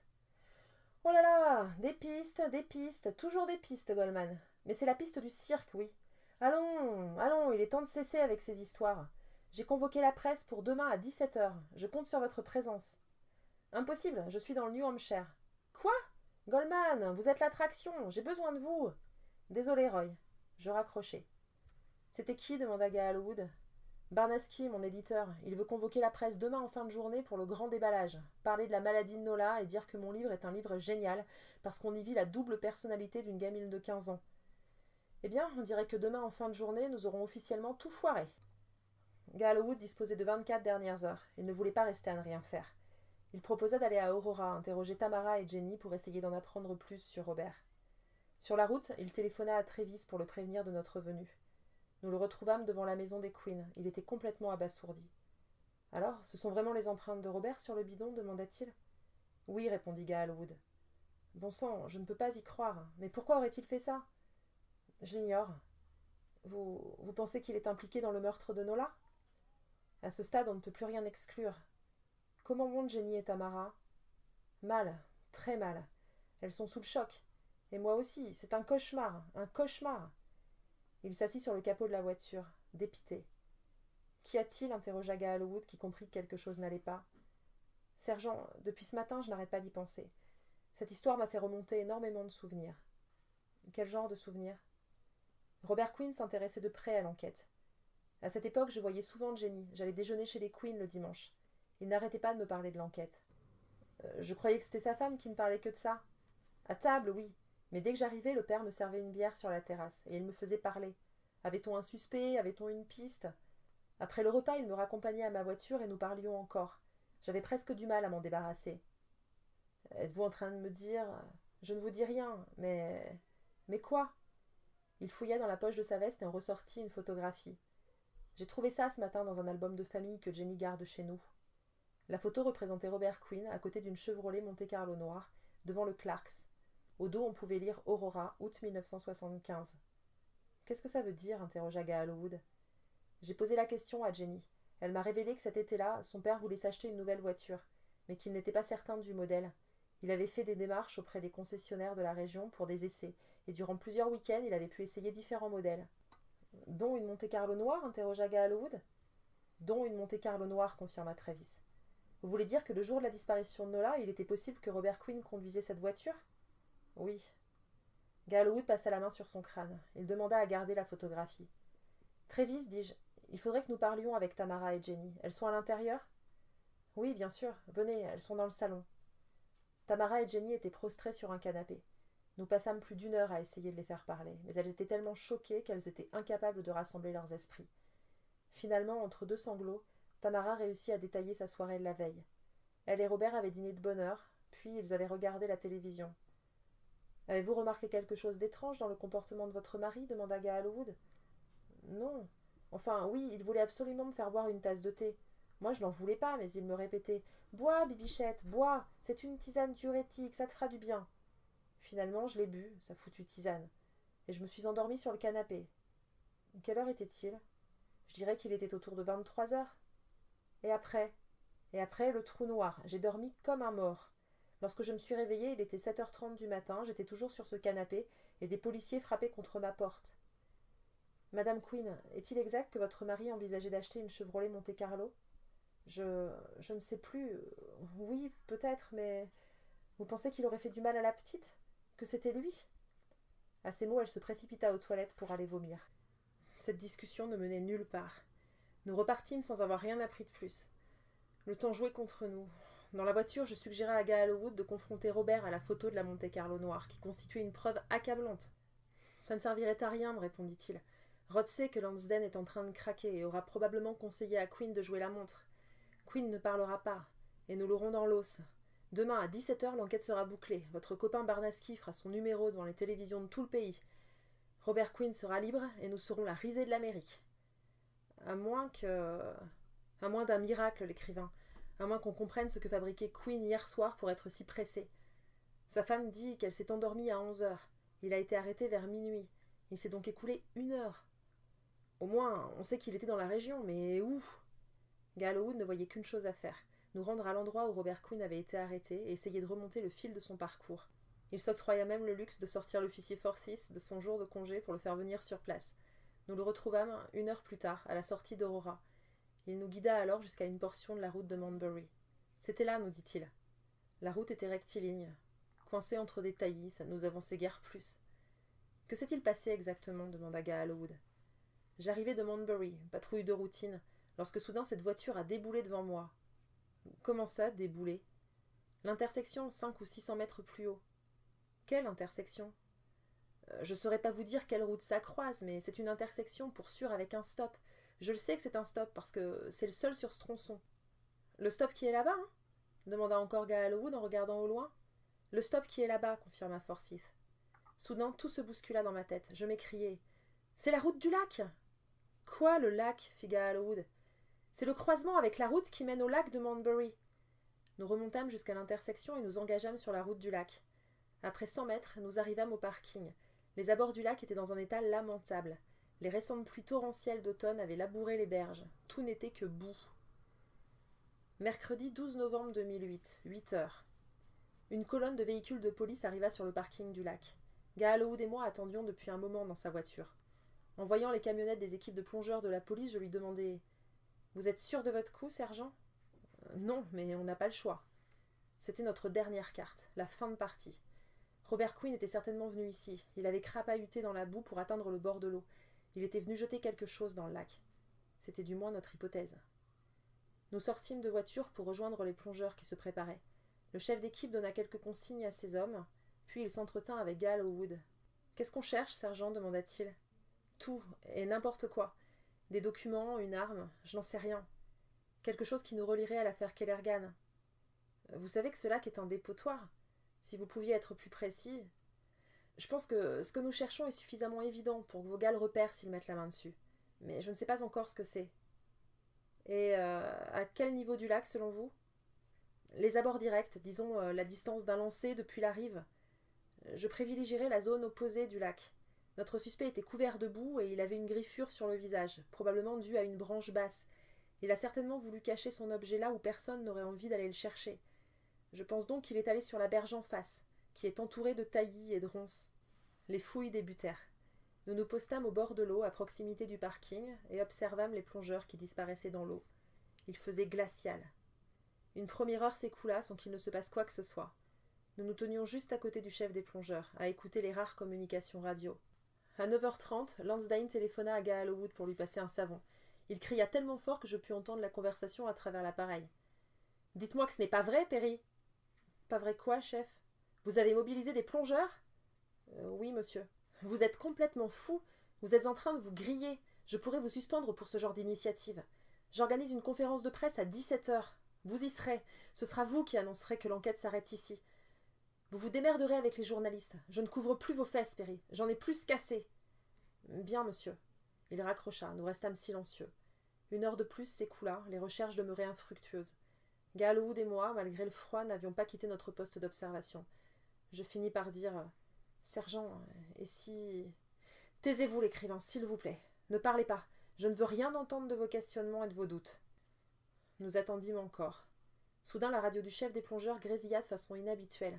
Il se passait quelque chose. Des plongeurs remontèrent à la surface. Il y eut beaucoup d'excitation, et tout le monde se précipita au bord de l'eau. « Que se passe-t-il » demanda Gallowwood au chef des plongeurs. « Ils ont trouvé ! Ils ont trouvé !»« Mais trouvé quoi ?» À 10 de mètres de la berge, les plongeurs venaient de découvrir dans la vase un Colt 38 et un collier en or avec le prénom Nola inscrit dessus. À midi ce même jour, installé derrière la glace sans teint d'une salle d'audition du quartier général de la police d'État, j'assistais aux aveux de Robert Quinn, après que Gallowwood eut déposé devant lui l'arme et le collier retrouvés dans le lac. « C'est ça que vous faisiez la nuit passée » demanda-t-il d'une voix presque douce. « Vous vous débarrassiez des preuves compromettantes ?»« Comment avez-vous fait ?» ?»« Fin de partie, monsieur Quinn. Fin de partie pour vous. La Monte-Carlo noire, c'était vous, hein ? Un véhicule de concessionnaire répertorié nulle part. Personne ne serait remonté jusqu'à vous si vous n'aviez pas eu l'idée stupide de vous faire photographier avec. Pourquoi, hein ? Pourquoi avoir tué cette gamine et cette pauvre femme ? Je ne sais pas. Je crois que je n'étais plus moi. C'était un accident, au fond. Que s'est-il passé ? Nola marchait au bord de la route. Je lui ai proposé de l'avancer un peu. Elle a accepté, elle est montée. Et puis… Je me sentais seule, au fond. J'avais envie de caresser un peu ses cheveux. Elle s'est enfuie dans la forêt. Je devais la rattraper pour lui demander de ne rien dire à personne. Et puis, elle s'est enfuie chez Deborah Cooper. J'étais obligée. Elles auraient parlé, sinon. C'était un moment d'égarement. Il s'effondra. Lorsqu'il sortit de la salle d'audition, Gallowwood téléphona à Travis pour le prévenir que Robert Quinn avait signé des aveux complets. « Il y aura une conférence de presse à 17h, lui dit-il. Je ne voulais pas que vous la preniez par la télévision. »« Merci, sergent. Que dois-je dire à ma femme ? » ?»« Je n'en sais rien, mais prévenez-la vite. La nouvelle va faire l'effet d'une bombe. »« Je vais le faire. »« Chef Down, pourriez-vous éventuellement venir à Concorde pour quelques clarifications sur Robert Quinn ? Je veux éviter d'infliger ça à votre femme ou votre belle-mère. »« Bien sûr, je suis de service en ce moment et je suis attendue sur un accident de la route. Et il faut que je parle à Jenny. Le mieux est que je vienne ce soir ou demain. »« Venez tranquillement demain, plus rien ne presse désormais. » Gallowwood raccrocha. Il avait un air serein. « Et maintenant » demandai-je. « Maintenant, je vous invite à manger un morceau. Je pense qu'on l'a bien mérité. » Nous déjeunâmes à la cafétéria du quartier général. Gallowwood avait l'air songeur. Il ne toucha pas à son assiette. Il avait gardé le dossier avec lui, posé sur la table, et un quart d'heure durant, il contempla la photo de Robert et de la Monte-Carlo noire. Je le questionnai. « Qu'est-ce qui vous taraude, sergent ?»« Rien. Je me demande juste pourquoi Quinn avait une arme avec lui. Il nous a dit qu'il avait croisé la gamine au hasard d'une virée en voiture. Mais soit il avait tout prémédité, la voiture et le flingue, soit il rencontre Nola par hasard, et alors je me demande pourquoi il avait un flingue sur lui, et où il se l'était procuré. Vous pensez qu'il avait tout prémédité, et qu'il a voulu minimiser ses aveux ? C'est possible. » Il contempla encore la photo. Il l'approcha de son visage pour en scruter les détails. Soudain, il remarqua quelque chose. Son regard changea aussitôt. Je demandai « Que se passe-t-il, sergent ?»« La manchette !» Je passai de son côté de la table pour regarder la photo. Il pointa du doigt une caissette à journaux en arrière-plan de l'image, à côté du Clarks. En observant attentivement, on parvenait à lire le texte de la une. « Nixon démissionne. » « Richard Nixon a démissionné en août 74, s'écria Gallowwood. « Cette photo n'a pas pu être prise en août 75. » Mais alors, qui a inscrit cette date erronée au dos de la photo? J'en sais rien, mais ça veut dire que Robert Quinn nous ment. Il n'a tué personne. Gallowwood bondit hors de la cafétéria et se précipita dans les escaliers principaux, dont il gravit les marches 4 à 4. Je le suivis à travers des couloirs jusqu'au quartier cellulaire. Il demanda à voir immédiatement Robert Quinn. « Vous protégez qui » cria Gallowwood dès qu'il l'aperçut derrière les barreaux de sa cellule. « Vous n'avez pas essayé de Monte Carlo noir en août 75. Vous protégez quelqu'un et je veux savoir qui. Votre femme, votre fille ?» Robert avait un air désespéré. Sans bouger de la petite banquette matelassée sur laquelle il était assis, il murmura « Jenny, je protège Jenny. »« Jenny » répéta Gallowwood abasourdi. « C'est votre fille qui… » Il sortit son téléphone et composa un numéro. « Qui appelez-vous » lui demandai-je. « Travis Down, pour qu'il ne prévienne pas sa femme. Si elle sait que son père a tout avoué, elle va paniquer et se tirer. » Travis ne répondit pas sur son portable. Gallowwood téléphona alors au poste de police d'Aurora pour qu'on les mette en liaison radio. « Ici le sergent Gallowwood, police d'État du New Hampshire, dit-il à l'officier de piquet. Je dois immédiatement parler au chef Down. »« Le chef Down ? Appelez-le sur son portable, il n'est pas de service aujourd'hui. »« Comment ça ? Je l'ai appelé avant et il m'a dit qu'il était occupé sur un accident de la route. »« Impossible, sergent. Je vous répète qu'il n'est pas de service aujourd'hui. » Gallowwood raccrocha, blême, et lança aussitôt une alerte générale. Travis et Jenny Down furent arrêtés quelques heures plus tard à l'aéroport de Boston-Logan, où ils s'apprêtaient à embarquer sur un vol à destination de Caracas. Il était tard dans la nuit lorsque Gallowwood et moi quittâmes le quartier général de la police de Concorde. Une meute de journalistes attendait à proximité de la sortie du bâtiment et nous prit d'assaut. Nous fendîmes la foule sans faire le moindre commentaire, et nous nous engouffrâmes dans la voiture de Gallowwood. Il roula en silence. Je demandai « Où allons-nous, sergent ?»« Je ne sais pas. »« Que font les flics dans ce genre de moment ?»« Ils vont boire. »« Et les écrivains ?»« Ils vont boire. » Il nous conduisit jusqu'à son bar de la sortie de Concorde. Nous nous assîmes au comptoir et nous commandâmes des doubles whisky. Derrière nous, le bandeau défilant d'un écran de télévision annonçait la nouvelle. Un officier de la police d'Aurora avoue le meurtre de Nola Kellergan. 1. La vérité sur l'affaire Harry Kéber. Le dernier chapitre d'un livre, Marcus, doit toujours être le plus beau. New York City, jeudi 18 décembre 2008, un mois après la découverte de la vérité. Ce fut la dernière fois que je le vis. Il était 21h. J'étais chez moi à écouter mes mini-disques lorsqu'il sonna à la porte. J'ouvris et nous nous dévisageâmes longuement, en silence. Il finit par dire « Bonsoir, Marcus. » Après une seconde d'hésitation, je répondis « Je pensais que vous étiez mort. » Il hocha la tête en signe d'acquiescement. « Je ne suis plus qu'un fantôme. »« Vous voulez un café ?»« Je veux bien. Vous êtes seul ?»« Oui. »« Il ne faut plus être seul. »« Entrez, Harry. » J'allai à la cuisine pour mettre du café à chauffer. Il attendit dans le salon, nerveux, jouant avec les cadres photographiques posés sur les rayonnages de ma bibliothèque. Lorsque je revins avec la cafetière et les tasses, il en regardait une de lui et moi, le jour de la remise de mon diplôme à Burroughs. « C'est la première fois que je viens chez vous, dit-il. La chambre d'amis est prête pour vous, ça fait plusieurs semaines. Vous saviez que je viendrais, hein ? Oui. Vous me connaissez bien, Marcus. Les amis savent ça. Il eut un sourire triste. Merci de votre hospitalité, Marcus, mais je ne resterai pas. Pourquoi être venu, alors ? Pour vous dire adieu. Je m'efforçai de masquer mon désarroi et remplis les tasses de café.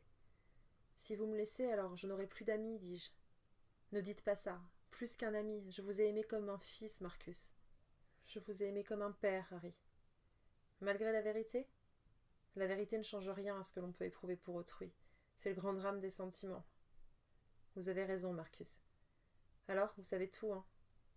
Oui. Comment avez-vous su ? J'ai fini par comprendre. Vous étiez le seul à pouvoir me démasquer. C'était donc cela dont vous me parliez sur le parking du motel ? La raison pour laquelle vous me disiez que plus rien ne serait pareil entre nous ? Vous saviez que j'allais tout découvrir ? Oui. Comment avez-vous pu en arriver là, Harry ? Je l'ignore. J'ai les enregistrements vidéo des interrogatoires de Travis et Jenny Down. Voulez-vous les voir ? Oui, s'il vous plaît. Il s'assit sur le canapé, j'insérai un DVD dans le lecteur et je le mis en marche. Jenny apparut sur l'écran. Elle était filmée de face dans une salle du quartier général de la police d'État du New Hampshire. Elle pleurait. Extrait de l'interrogatoire de Jenny Q. Down. Sergent P. Gallowwood. Madame Down, depuis combien de temps saviez-vous ? Jenny Q. Down, en sanglots. Je Je ne me suis jamais douté de rien, jamais. Jusqu'à ce jour où on a retrouvé le corps de Nola à Goose Cove. Il y a eu toute cette agitation en ville, le Clarks débordait de monde. Des clients, des journalistes qui venaient poser des questions. Un enfer. J'ai fini par me sentir mal et je suis rentrée chez moi plutôt que d'ordinaire pour me reposer. Il y avait une voiture que je ne connaissais pas devant chez nous. Je suis rentrée, j'ai entendu des éclats de voix. J'ai reconnu celle du chef Pratt. Il se disputait avec Travis. Ils ne m'ont pas entendu. 12 juin 2008. Reste calme, Travis, tonna Pratt. Personne ne comprendra rien, tu verras. Mais comment peux-tu en être si sûr? C'est Kébert qui va tout prendre. Le corps était à côté de sa maison. Tout l'accuse. Bon sang, et s'il est disculpé? Il ne le sera pas. Il ne faut plus jamais parler de cette histoire, compris? Jenny perçut du mouvement et se cacha dans le salon. Elle vit le chef Pratt sortir de la maison. Dès qu'elle entendit sa voiture démarrer, elle se précipita à la cuisine où elle trouva son mari, atterré. « Que se passe-t-il, Travis? J'ai tout entendu de votre conversation. Que me caches-tu? Que me caches-tu à propos de Nola Kellergan ?» Jenny Q-Down. C'est là que Travis m'a tout raconté. Il m'a montré le collier, il a dit qu'il l'avait gardé pour ne jamais oublier ce qu'il avait fait. J'ai pris ce collier, j'ai dit que j'allais m'occuper de tout. Je voulais protéger mon mari, je voulais protéger mon couple. J'ai toujours été seule, sergent. Je n'ai pas d'enfant. La seule personne que j'ai, c'est Travis. Je ne voulais pas risquer de le perdre. J'ai eu bon espoir que l'enquête soit rapidement bouclée et que ce soit Harry qui soit accusé. Mais voilà que Marcus Goldman s'est mis à fouiller le passé, certain que Harry était innocent. Il avait raison, mais je ne pouvais pas le laisser faire. Je ne pouvais pas le laisser découvrir la vérité. Alors, j'ai décidé de lui envoyer des messages. J'ai mis le feu à cette maudite corvette. Mais il n'avait que faire de mes avertissements. J'ai donc décidé d'aller mettre le feu à sa maison. Extrait de l'interrogatoire de Robert Quinn. Sergent P. Gallowwood. Pourquoi avez-vous fait ça?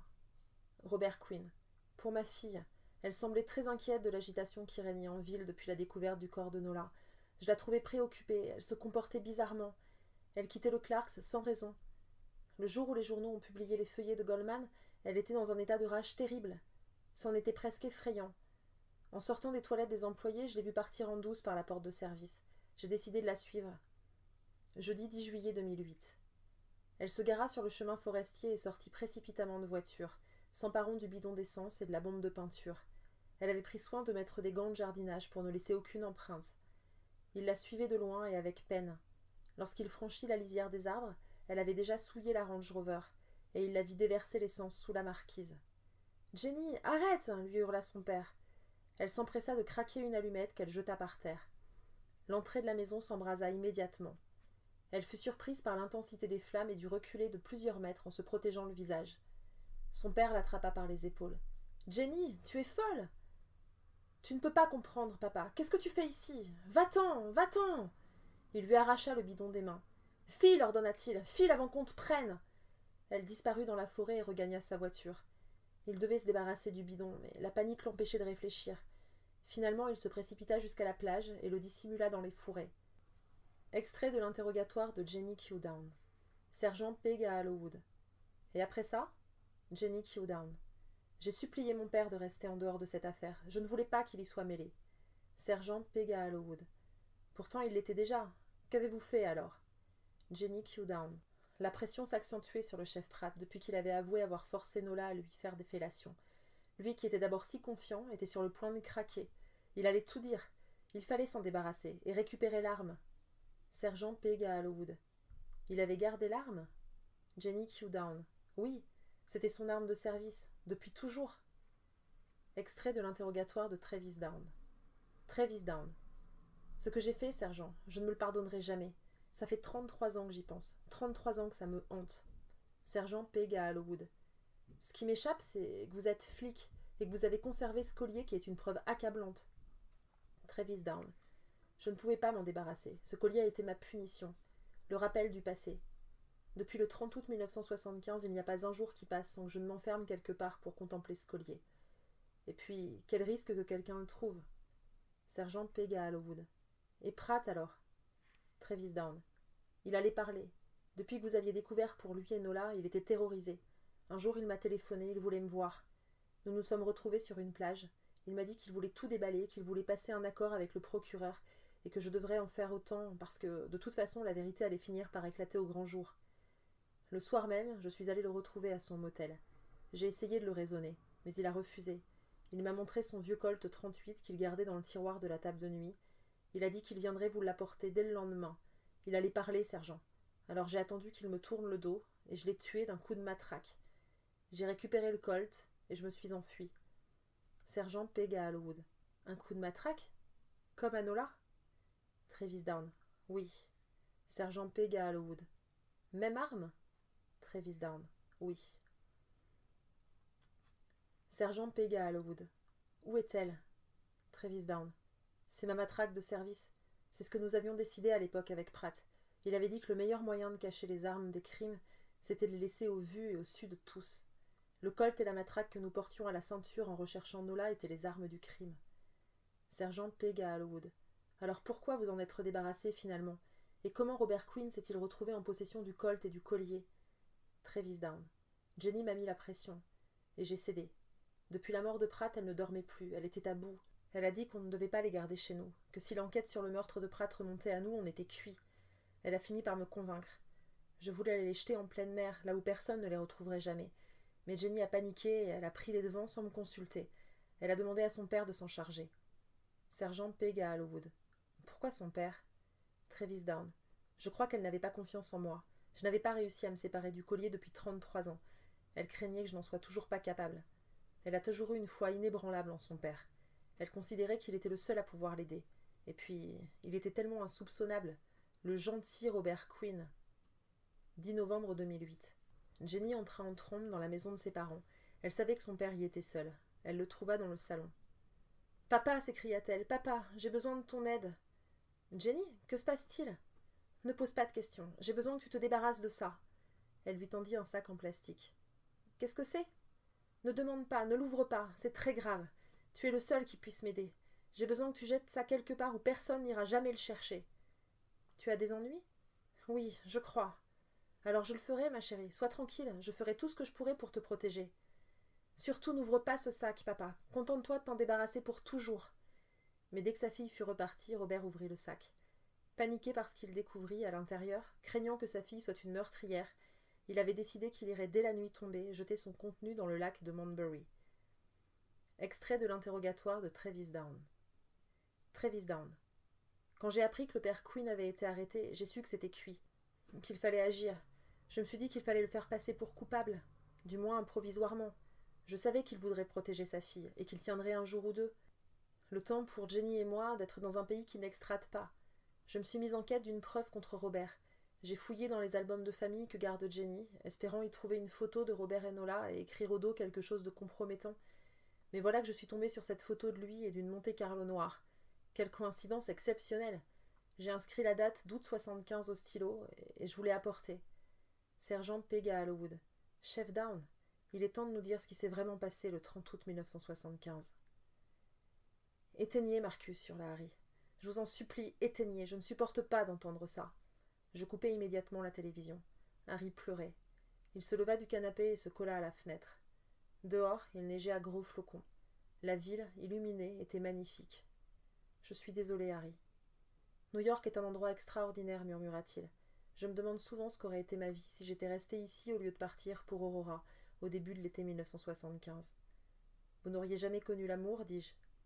Il fixa la nuit. Comment avez-vous compris, Marcus? Compris quoi? Que vous n'aviez pas écrit les origines du mal?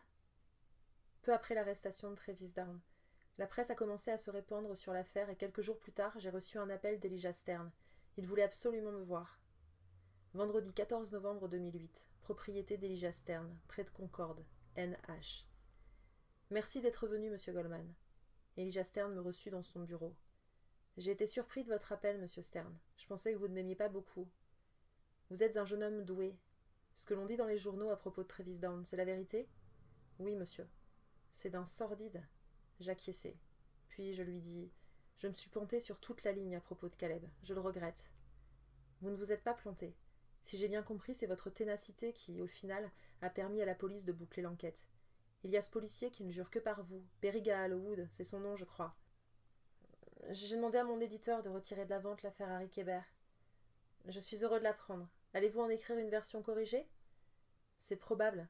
J'en ignore encore la forme, mais justice sera faite. Je me suis battue pour le nom de Kébert, je me battrai pour celui de Caleb. Il eut un sourire. Justement, monsieur Goldman, c'est à ce propos que je souhaitais vous voir. Je dois vous dire la vérité, et vous comprendrez pourquoi je ne vous blâme pas d'avoir cru Luther coupable durant quelques mois. J'ai moi-même vécu 33 ans avec l'intime conviction que Luther avait tué Nola Kellergan. Vraiment ? J'en avais la certitude absolue. Absolue. Pourquoi n'en avoir jamais parlé à la police ? Je ne voulais pas tuer Luther une deuxième fois. Je ne comprends pas ce que vous essayez de me dire, monsieur Stern. Luther avait une obsession pour Nola. Il passait son temps à Aurora, à l'observer. Je sais que vous l'aviez surpris à Goose Cove. Vous en avez parlé avec le sergent Gallowwood. Alors, je pense que vous sous-estimez l'ampleur de l'obsession de Luther. En ce mois d'août 1975, il passait ses journées à Goose Cove, caché dans la forêt, à épier Harry et Nola, sur la terrasse, sur la plage, partout, partout. Il devenait complètement fou, il savait tout d'eux, tout. Il m'en parlait tout le temps, jour après jour, il me racontait ce qu'ils avaient fait, ce qu'ils s'étaient dit. Il me racontait toute leur histoire, qu'ils s'étaient rencontrés sur la plage, qu'ils travaillaient à un livre, qu'ils étaient partis toute une semaine ensemble. Il savait tout, tout. Peu à peu, je compris qu'il vivait une histoire d'amour à travers eux. L'amour qu'il ne pourrait pas vivre à cause de son apparence physique repoussante, il le vivait par procuration. Au point que je ne le voyais pas de la journée. J'en étais réduit à conduire moi-même pour aller à mes rendez-vous. Pardonnez-moi de vous interrompre, monsieur Stern, mais il y a quelque chose qui m'échappe. Pourquoi ne pas avoir envoyé Luther ? Je veux dire, c'est insensé. On a l'impression que c'est vous qui obéissiez à votre employé, lorsqu'il réclamait de pouvoir peindre Nola, ou lorsqu'il vous délaissait tout simplement pour passer ses journées à Aurora. Veuillez excuser ma question, mais qu'est-ce qu'il y avait entre vous ? Étiez-vous amoureux ? Non. Mais alors, pourquoi cette étrange relation entre vous ? Vous êtes un homme de pouvoir, pas du genre à vous laisser marcher dessus. Et là, pourtant, parce que j'avais une dette envers lui. Vous allez vite comprendre. Luther était donc obsédé par Harry et Nola, et peu à peu les choses ont dégénéré. Un jour, il est rentré salement amoché. Il m'a dit qu'un flic d'Aurora l'avait tabassé parce qu'il l'avait surpris à rôder, et qu'une serveuse du Clarks avait même porté plainte contre lui. Cette histoire était en train de tourner à la catastrophe. Je lui ai dit que je ne voulais plus qu'il aille à Aurora. Je lui ai dit que je voulais qu'il prenne des vacances, qu'il s'en aille quelque temps, chez sa famille, dans le Maine, ou n'importe où ailleurs, que je paierais tous ses frais. Mais il a refusé, dis-je. Non seulement il a refusé, mais il m'a demandé de lui prêter une voiture, parce que, selon lui, sa Mustang bleue était trop repérable désormais. J'ai refusé, évidemment, j'ai dit que ça suffisait. Et là, il s'est écrié « Tu ne comprends pas, Ellie, ils vont partir. Dans 10 jours, ils vont partir ensemble, et pour toujours, pour toujours. Ils l'ont décidé sur la plage, ils ont décidé de partir le 30. Le 30, ils disparaîtront pour toujours. Je voudrais juste pouvoir dire adieu à Nola, ce sont mes derniers jours avec elle. Tu ne peux pas me priver d'elle, alors que je sais déjà que je vais la perdre. » J'ai tenu bon. Je l'ai gardé à l'œil, et puis il y a eu ce foutu 29 août. Ce jour-là, j'ai cherché Luther partout, il était introuvable. Sa Mustang était pourtant garée à sa place habituelle. Finalement, un de mes employés a craché le morceau et m'a dit que Luther était parti avec une de mes voitures, une Monte-Carlo noire. Luther avait dit que j'avais donné mon autorisation, et comme tout le monde savait que je lui passais tout, personne n'a plus posé de questions. Ça m'a rendu fou. Je suis allé immédiatement fouiller sa chambre. Je suis tombée sur ce tableau de Nola qui m'a donné envie de vomir. Et puis, caché dans une boîte sous son lit, j'ai trouvé toutes ces lettres. Des lettres qu'il avait volées. Des échanges entre Harry et Nola qu'il était visiblement allé piocher dans les boîtes aux lettres.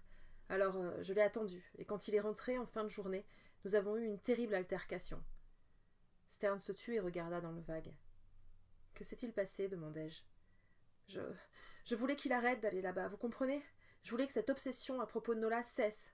Lui ne voulait rien entendre, rien. Il disait que Nola et lui, c'était plus fort que jamais, que personne ne pourrait les empêcher d'être ensemble.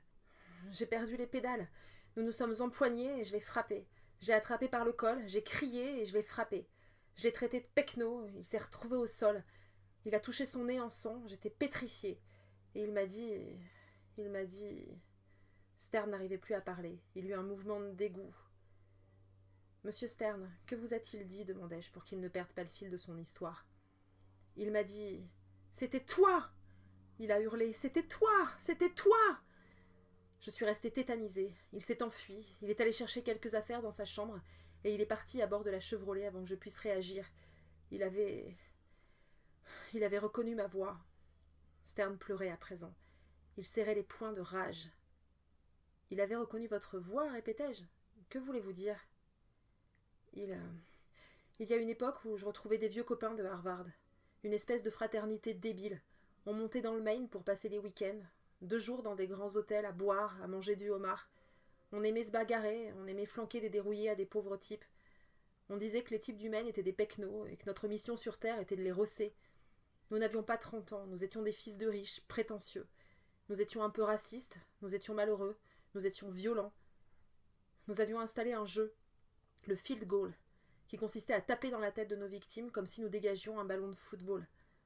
Un jour de l'année 1964, près de Portland, nous étions très excités et très alcoolisés. Nous avons croisé la route d'un jeune type. C'est moi qui conduisais la voiture. Je me suis arrêtée et j'ai proposé que nous nous amusions un peu.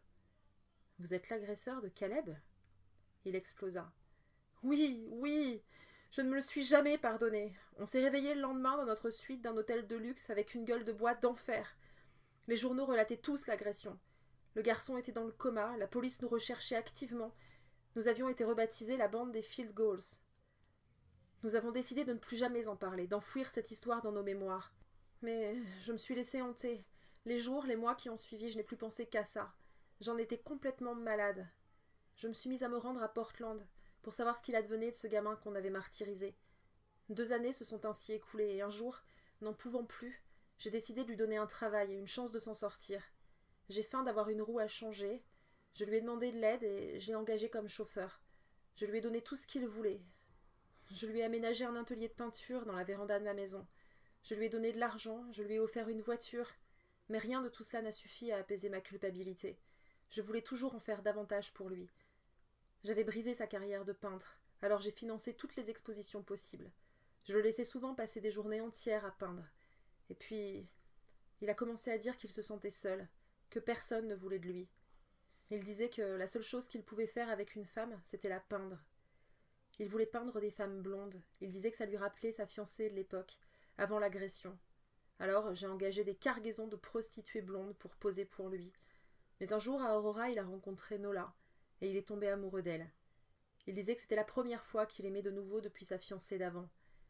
Et puis est arrivé Harry, l'écrivain génial et beau garçon, celui que Luther aurait voulu être, et Nola est tombée amoureuse de Harry. Alors, Luther a décidé qu'il voulait lui aussi être Harry.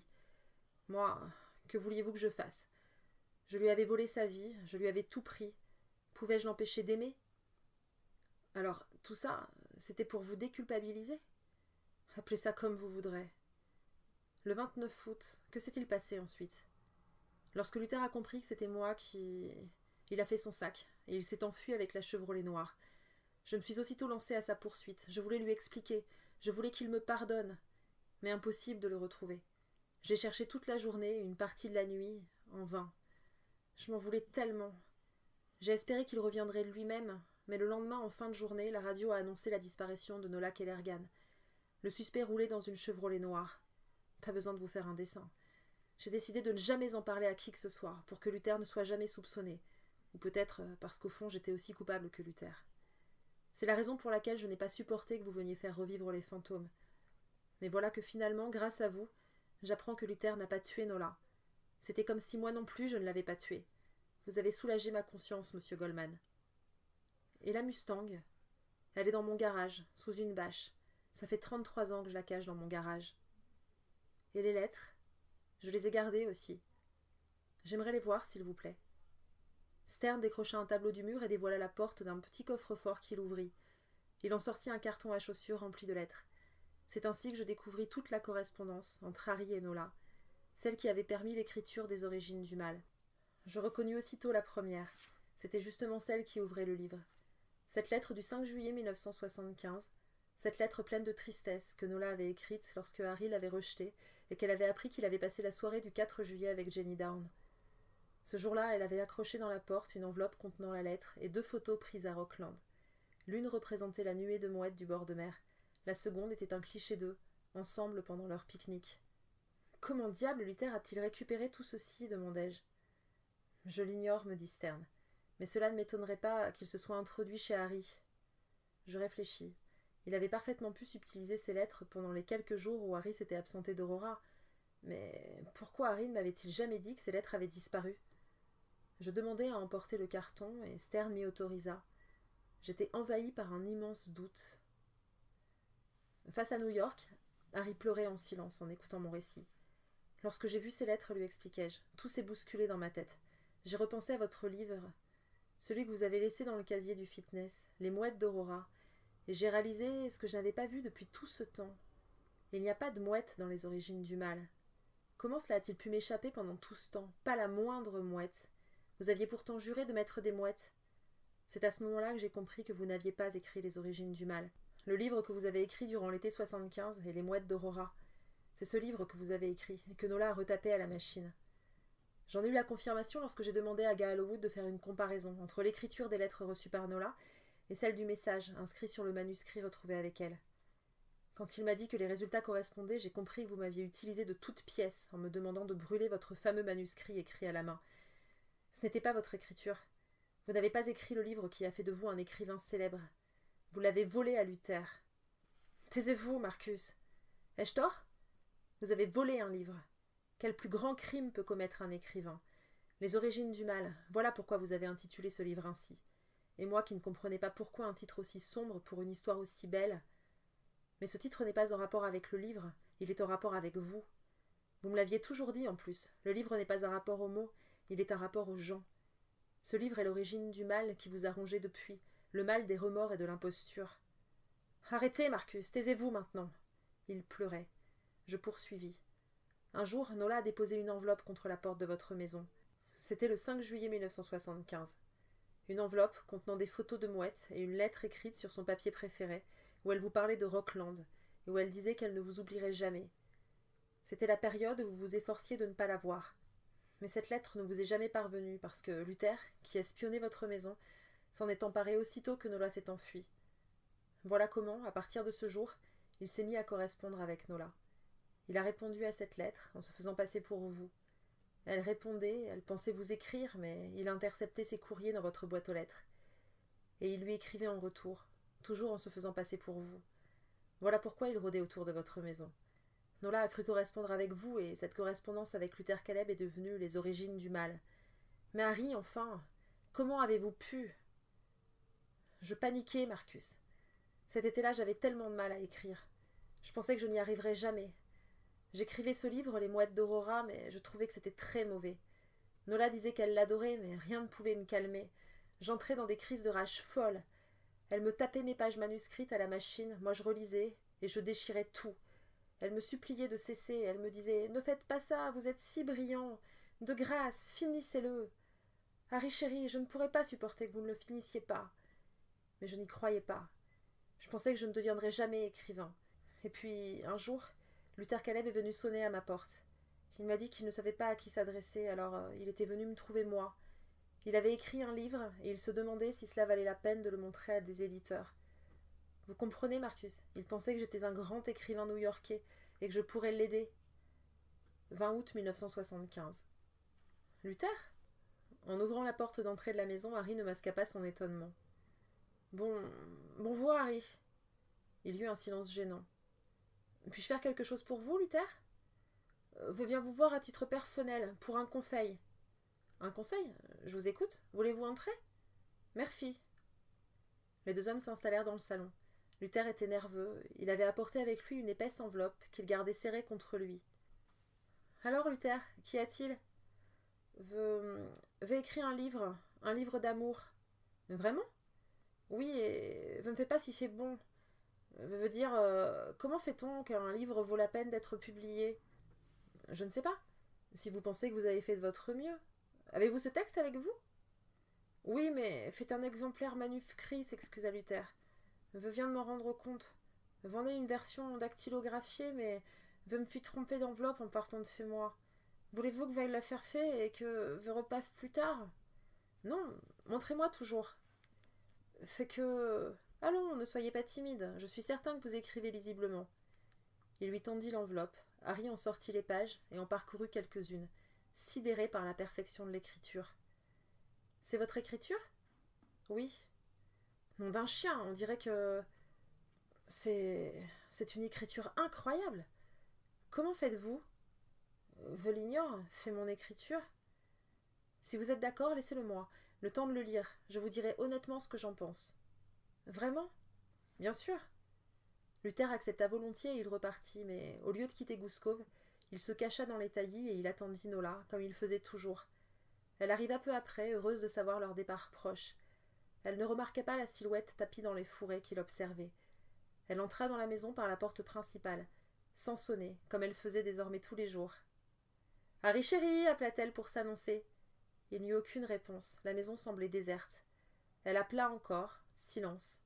Elle traversa la salle à manger et le salon sans le trouver. Il n'était pas dans son bureau, ni sur la terrasse. Elle descendit alors les escaliers jusqu'à la plage et cria son nom. Peut-être était-il allé se baigner. Il faisait ça lorsqu'il avait trop travaillé. Mais il n'y avait personne non plus sur la plage. Elle sentit la panique l'envahir. Où pouvait-il bien être? Elle retourna dans la maison, appela encore. Personne. Elle passa en revue toutes les pièces du rez-de-chaussée, puis monta à l'étage. Ouvrant la porte de la chambre, elle le trouva assis sur son lit, en train de lire un paquet de feuilles. « Harry, vous étiez là? Ça va faire 10 minutes que je vous cherche partout. » Il sursauta en l'entendant. « Pardon, Lonola, je lisais. Je ne t'ai pas entendu. » Il se leva, remplit les pages qu'il tenait dans ses mains et les glissa dans un tiroir de sa commode. Elle eut un sourire. « Et que lisiez-vous de si passionnant que vous ne m'ayez pas entendu hurler votre nom à travers la maison ?»« Rien d'important. »« C'est la suite de votre roman? Montrez-moi. »« Rien d'important, je te montrerai à l'occasion. » Elle le regarda d'un air mutin. « Vous êtes sûr que ça va, Harry ?» Il rit. « Tout va bien, Nola. » Ils sortirent sur la plage. Elle voulait voir les mouettes. Elle ouvrit grand les bras, comme si elle avait des ailes, et courut en décrivant de grands cercles. « J'aimerais pouvoir voler, Harry. Plus que 10 jours. Dans 10 jours, nous nous envolerons. Nous partirons de cette ville de malheur pour toujours. » Ils se croyaient seuls sur la plage. Ni Harry ni Nola ne se doutaient que Luther Caleb les observait, depuis la forêt, au-dessus des rochers. Il attendit qu'il retourne dans la maison pour sortir de sa cachette. Il longea le chemin de Goose Cove en courant et regagna sa Mustang sur le chemin forestier parallèle. Il se rendit à Aurora et gara sa voiture devant le Clarks. Il se précipita à l'intérieur. Il devait absolument parler à Jenny. Il fallait que quelqu'un sache. Il avait un mauvais pressentiment, mais Jenny n'avait aucune envie de le voir. « Luther, tu ne devrais pas être ici, lui dit-elle, lorsqu'il se présenta devant le comptoir. « Vénie, je suis désolée pour l'autre matin. Je n'aurais pas dû t'attraper le bras comme je l'ai fait. J'ai eu un bleu après ça. Je suis désolée. Il faut que tu partes maintenant. Non, attends. J'ai porté plainte contre toi, Luther. Travis dit que si tu reviens en ville, je dois l'appeler et que tu auras affaire à lui. Tu ferais bien de partir avant qu'il ne te voie ici. » Le géant eut un air dépité. « Tu as porté plainte contre moi ? Oui, tu m'as fait si peur l'autre matin. Mais je dois te parler de quelque chose d'important. » Rien n'est important, Luther. Va-t'en.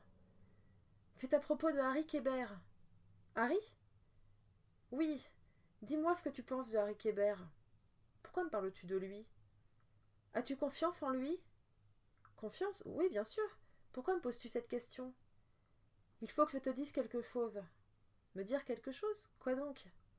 Au moment où Luther s'apprêtait à répondre, une voiture de police apparut sur la place qui faisait face aux Clarks.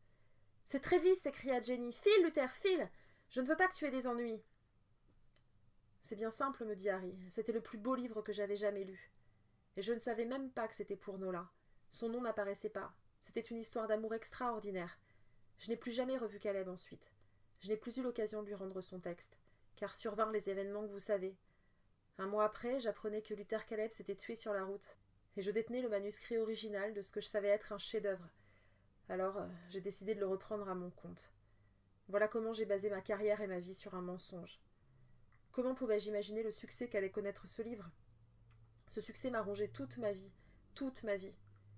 Et voilà que, 33 ans plus tard, la police retrouve Nola et ce manuscrit dans mon jardin.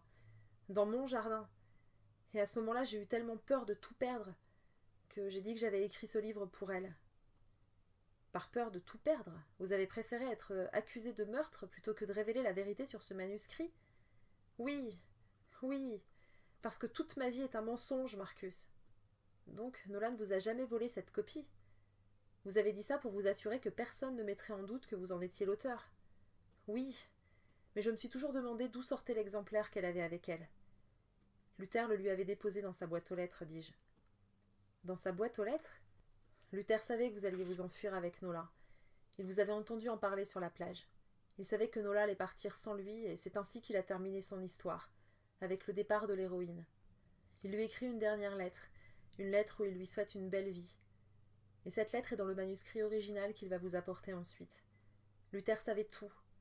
Mais voilà que, le jour du départ, probablement dans la nuit du 29 au 30 août, il éprouve le besoin de boucler la boucle. Il veut achever son histoire avec Nola comme s'achève son manuscrit. Alors il dépose une dernière lettre dans la boîte aux lettres des Kellergan. Ou plutôt, un dernier paquet. La lettre d'adieu est le manuscrit dactylographié de son livre, pour qu'elle sache combien il l'aime. Et comme il sait qu'il ne la verra plus jamais, il écrit sur la couverture « Adieu, Nola chérie ». Il a certainement guetté jusqu'au matin pour être sûr que ce soit bien Nola qui relève le courrier, comme il faisait toujours. Mais en trouvant la lettre et le manuscrit, Nola a pensé que c'était vous qui lui aviez écrit. Elle a cru que vous ne viendriez pas. Elle a décompensé, elle est devenue comme folle. Harry s'effondra. Il se tenait le cœur des deux mains. Racontez-moi, Marcus. Racontez-moi, vous. Je veux que ce soit vos mots. Vos mots sont toujours si bien choisis. Racontez-moi ce qui s'est passé ce 30 août 1975. 30 août 1975. Un jour de la fin août, une fille de 15 ans a été assassinée à Aurora. Elle s'appelait Nola Kellergan. Toutes les descriptions que vous entendrez à son propos la représenteront débordante de vie et de rêve. Il serait difficile de limiter les causes de sa mort aux événements du 30 août 1975. Peut-être qu'au fond, tout commence des années plus tôt, dans le courant des années 60, lorsque des parents ne voient pas la maladie qui s'installe dans leur enfant. Une nuit de 1964, peut-être, lorsqu'un jeune homme se fait défigurer par une bande de voyous éméchés, et que l'un d'eux, pétri de remords, s'efforce de se racheter une conscience en se rapprochant secrètement de sa victime. Cette nuit de l'année 1969, lorsqu'un père décide de taire le secret de sa fille, ou peut-être que tout commence une après-midi de juin 1975, lorsque Harry Kéber rencontre Nola et qu'il tombe amoureux.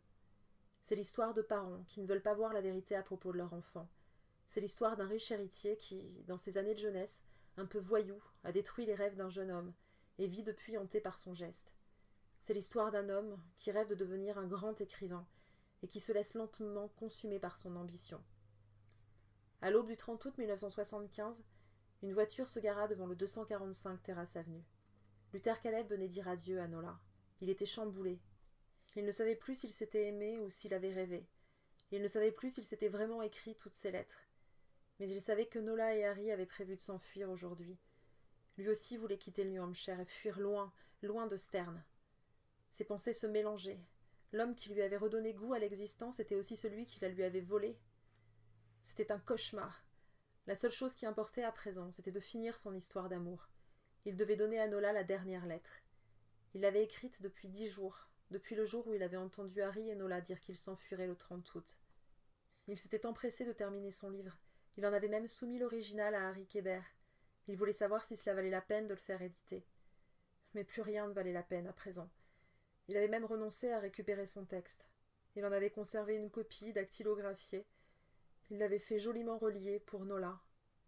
Ce samedi 30 août était le jour où il déposa dans la boîte aux lettres des Kellergan la dernière lettre qui devait clore leur histoire, ainsi que le manuscrit, pour que Nola se souvienne de lui. Quel titre devait-il donner à ce livre? Il n'en savait rien. Il n'y aurait jamais de livre, pourquoi lui donner un titre? Il s'était contenté d'en dédicacer la couverture, pour lui souhaiter bon voyage. Adieu, Nola chérie. Garé dans la rue, il attendait que le jour se lève. Il attendait qu'elle sorte. Il voulait juste s'assurer que ce serait bien elle qui trouverait le livre. Depuis qu'il s'écrivait, c'était toujours elle qui venait chercher le courrier. Il attendit. Il se dissimula du mieux qu'il put. Personne ne devait le voir. Surtout pas cette brute de Travis Down. Sinon, il lui ferait sa fête. Il avait reçu assez de coups pour toute sa vie. À 11 heures, elle sortit enfin de chez elle. Elle regarda aux alentours comme à chaque fois. Elle était rayonnante. Elle portait une robe rouge, ravissante. Elle se précipita vers la boîte aux lettres, sourit en voyant l'enveloppe et le paquet. Elle se dépêcha de lire la lettre et soudain vacilla. Elle s'enfuit alors dans la maison en pleurs. Ils ne partiraient pas ensemble, Harry ne l'attendrait pas au motel. Sa dernière lettre était une lettre d'adieu. Elle se réfugia dans sa chambre et s'effondra sur son lit, emportée par le chagrin. Pourquoi? Pourquoi la rejetait-il? Pourquoi lui avoir fait croire qu'il s'aimerait pour toujours? Elle feuilleta le manuscrit. Qu'était-ce donc que ce livre dont il ne lui avait jamais parlé? Ses larmes coulaient sur le papier et le tachaient. C'étaient leurs lettres, toutes leurs lettres étaient là. Et la dernière qui venait clore le livre. Il lui avait menti depuis toujours. Il n'avait jamais prévu de fuir avec elle. Elle avait mal à la tête, elle pleurait tellement. Elle voulait mourir tant elle avait mal. La porte de sa chambre s'ouvrit doucement. Son père l'avait entendu pleurer.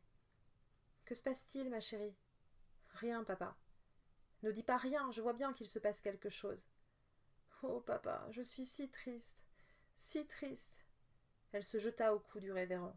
« Lâche-la » hurla soudain Louisa Kellergan. « Elle ne mérite pas d'amour. Lâche-la, David, veux-tu ?»« Arrête, Nola, ne recommence pas. »« Tais-toi, David, tu es un minable. Tu as été incapable d'agir. Maintenant, je suis obligée de terminer le travail moi-même. »« Nola, au nom du ciel, calme-toi, calme-toi. Je ne te laisserai plus te faire du mal. »« Laisse-nous, David » explosa Louisa en repoussant son mari d'un geste vif. Il recula jusque dans le couloir, impuissant. « Viens ici, Nola » hurlait la mère. « Viens ici, tu vas voir ce que tu vas voir. » La porte se referma. Le révérend Kellergan était tétanisé. Il ne pouvait qu'entendre ce qui se passait à travers la cloison. « Maman, pitié, arrête, arrête. Tiens, prends ça. Voilà ce qu'on fait aux filles qui ont tué leur mère. » Et le révérend se précipita dans le garage et alluma son pick-up, montant le volume au maximum. Toute la journée, la musique résonna dans la maison et aux alentours. Les passants jetaient un regard désapprobateur en direction des fenêtres. Certains se regardaient entre eux d'un air entendu. On savait ce qui se passait chez les Kellergan lorsqu'il y avait la musique. Luther n'avait pas bougé. Toujours au volant de sa Chevrolet, dissimulé parmi les rangées de voitures garées le long des trottoirs, il ne quittait pas la maison des yeux. Pourquoi avait-elle pleuré? N'avait-elle pas aimé sa lettre? Et son livre? Ne l'avait-elle pas aimé non plus? Pourquoi des pleurs? Il s'était donné tant de peine. Il lui avait écrit un livre d'amour. L'amour ne devait pas faire pleurer. Il attendit ainsi jusqu'à 18h. Il ne savait plus s'il devait attendre qu'elle réapparaisse ou s'il devait aller sonner à la porte. Il voulait la voir, lui dire qu'il ne fallait pas pleurer. C'est alors qu'il la vit apparaître dans le jardin. Elle était sortie par la fenêtre. Elle observa la rue pour s'assurer que personne ne la voyait, et elle s'engagea discrètement sur le trottoir. Elle portait un sac en cuir en bandoulière. Bientôt elle se mit à courir. Luther démarra. La Chevrolet noire s'arrêta à sa hauteur. « Luther, dit Nola ? »« Ne pleure pas. Je suis juste venue te dire de ne pas pleurer. »« Oh, Luther, il m'arrive quelque chose de si triste. Emmène-moi, emmène-moi. »« Où vas-tu ? » ?»« Loin du monde. » Sans même attendre la réponse de Luther, elle s'engouffra sur le siège passager. « Roule, mon brave Luther. Je dois aller au Seaside Motel. C'est impossible qu'il ne m'aime pas. Nous nous aimons comme personne ne peut t'aimer. » Luther obéit. Ni lui ni Nola n'avaient remarqué la voiture de patrouille qui arrivait au carrefour. Travis Dunn venait de passer une énième fois devant chez les Quinn, attendant que Jenny soit seule pour lui offrir les roses sauvages qu'il lui avait cueillies. Incrédule, il regarda Nola monter dans cette voiture qu'il ne connaissait pas. Il avait reconnu Luther au volant. Il regarda la Chevrolet s'éloigner et attendit encore un peu avant de la suivre. Il ne fallait pas la perdre de vue, mais surtout ne pas trop la coller. Il avait bien l'intention de comprendre ce qui poussait Luther à passer tant de temps à Aurora. Venait-il épier Jenny? Pourquoi emmenait-il Nola? Avait-il l'intention de commettre un crime? Tout en roulant, il se saisit du micro de sa radio de bord. Il voulait appeler du renfort pour être certain de coincer Luther si l'arrestation tournait mal. Mais il se ravisa aussitôt. Il ne voulait pas s'embarrasser d'un collègue, il voulait régler les choses à sa façon. Aurora était une ville tranquille, et il comptait bien faire en sorte qu'elle le reste. Il allait donner une leçon à Luther, une leçon dont il se souviendrait toujours. Ce serait la dernière fois qu'il mettrait les pieds ici. Il se demanda encore comment Jenny avait pu tomber amoureuse de ce monstre. « C'est toi qui as écrit ces lettres » s'insurgea Nola dans la voiture, lorsqu'elle eut entendu les explications de Caleb. « Oui. » Elle essuya ses larmes du revers de la main. « Luther, tu es fou. On ne vole pas le courrier des gens, c'est mal ce que tu as fait. » Il baissa la tête, honteux. « Je suis désolée. Je me sentais fifole. » Elle posa une main amicale sur sa puissante épaule. « Allons, ce n'est pas grave, Luther, parce que cela signifie que Harry m'attend. Il m'attend. Nous allons partir ensemble. » À cette seule pensée, elle s'illumina. « Tu as de la fanf, Nola. Vous vous aimez. Ça veut dire que vous ne ferez jamais folle. » Ils roulaient sur la route 1 à présent. Ils passèrent devant le croisement avec le chemin de Goose Cove. « Adieu, Goose Cove » s'écria Nola heureuse. « Cette maison est le seul endroit ici dont je garde des souvenirs heureux. » Elle éclata de rire, sans raison. Et Luther rit à son tour.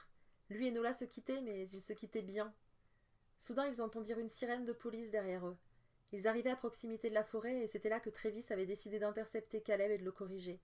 Personne ne les verrait dans les bois. « Fais très vif » hurla Luther. « S'ils nous attrapent, nous sommes finis !» La panique gagna immédiatement Nola. « Pas la police ! Oh, Luther, je t'en supplie, fais quelque chose !» La Chevrolet accéléra, c'était un modèle puissant.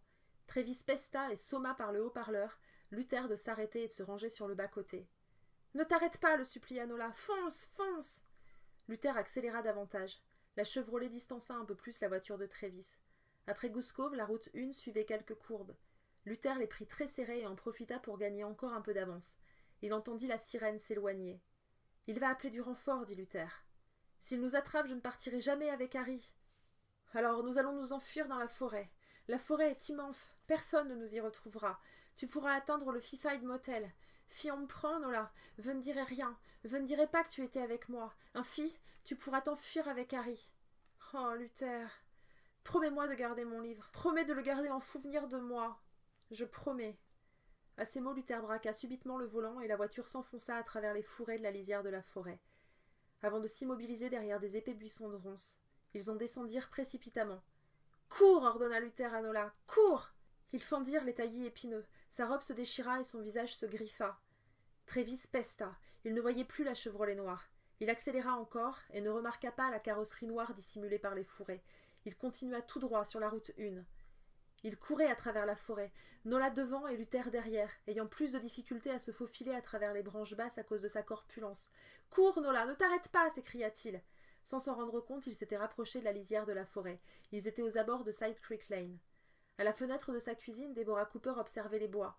Soudain, il lui sembla y apercevoir du mouvement. Elle regarda plus attentivement et vit une fille qui courait à toute allure, poursuivie par un homme. Elle se précipita sur le téléphone et composa le numéro de la police. Trévis venait de s'arrêter sur le bas-côté de la route lorsqu'il reçut l'appel de la centrale. Une jeune fille avait été aperçue près de Side Creek Lane, apparemment poursuivie par un homme. L'officier confirma réception de la réquisition et fit aussitôt demi-tour en direction de Side Creek Lane, gyrophare enclenché et sirène hurlante. Après un demi-mile, son regard fut attiré par un reflet lumineux, un pare-brise. C'était la Chevrolet noire, dissimulée dans les fourrés.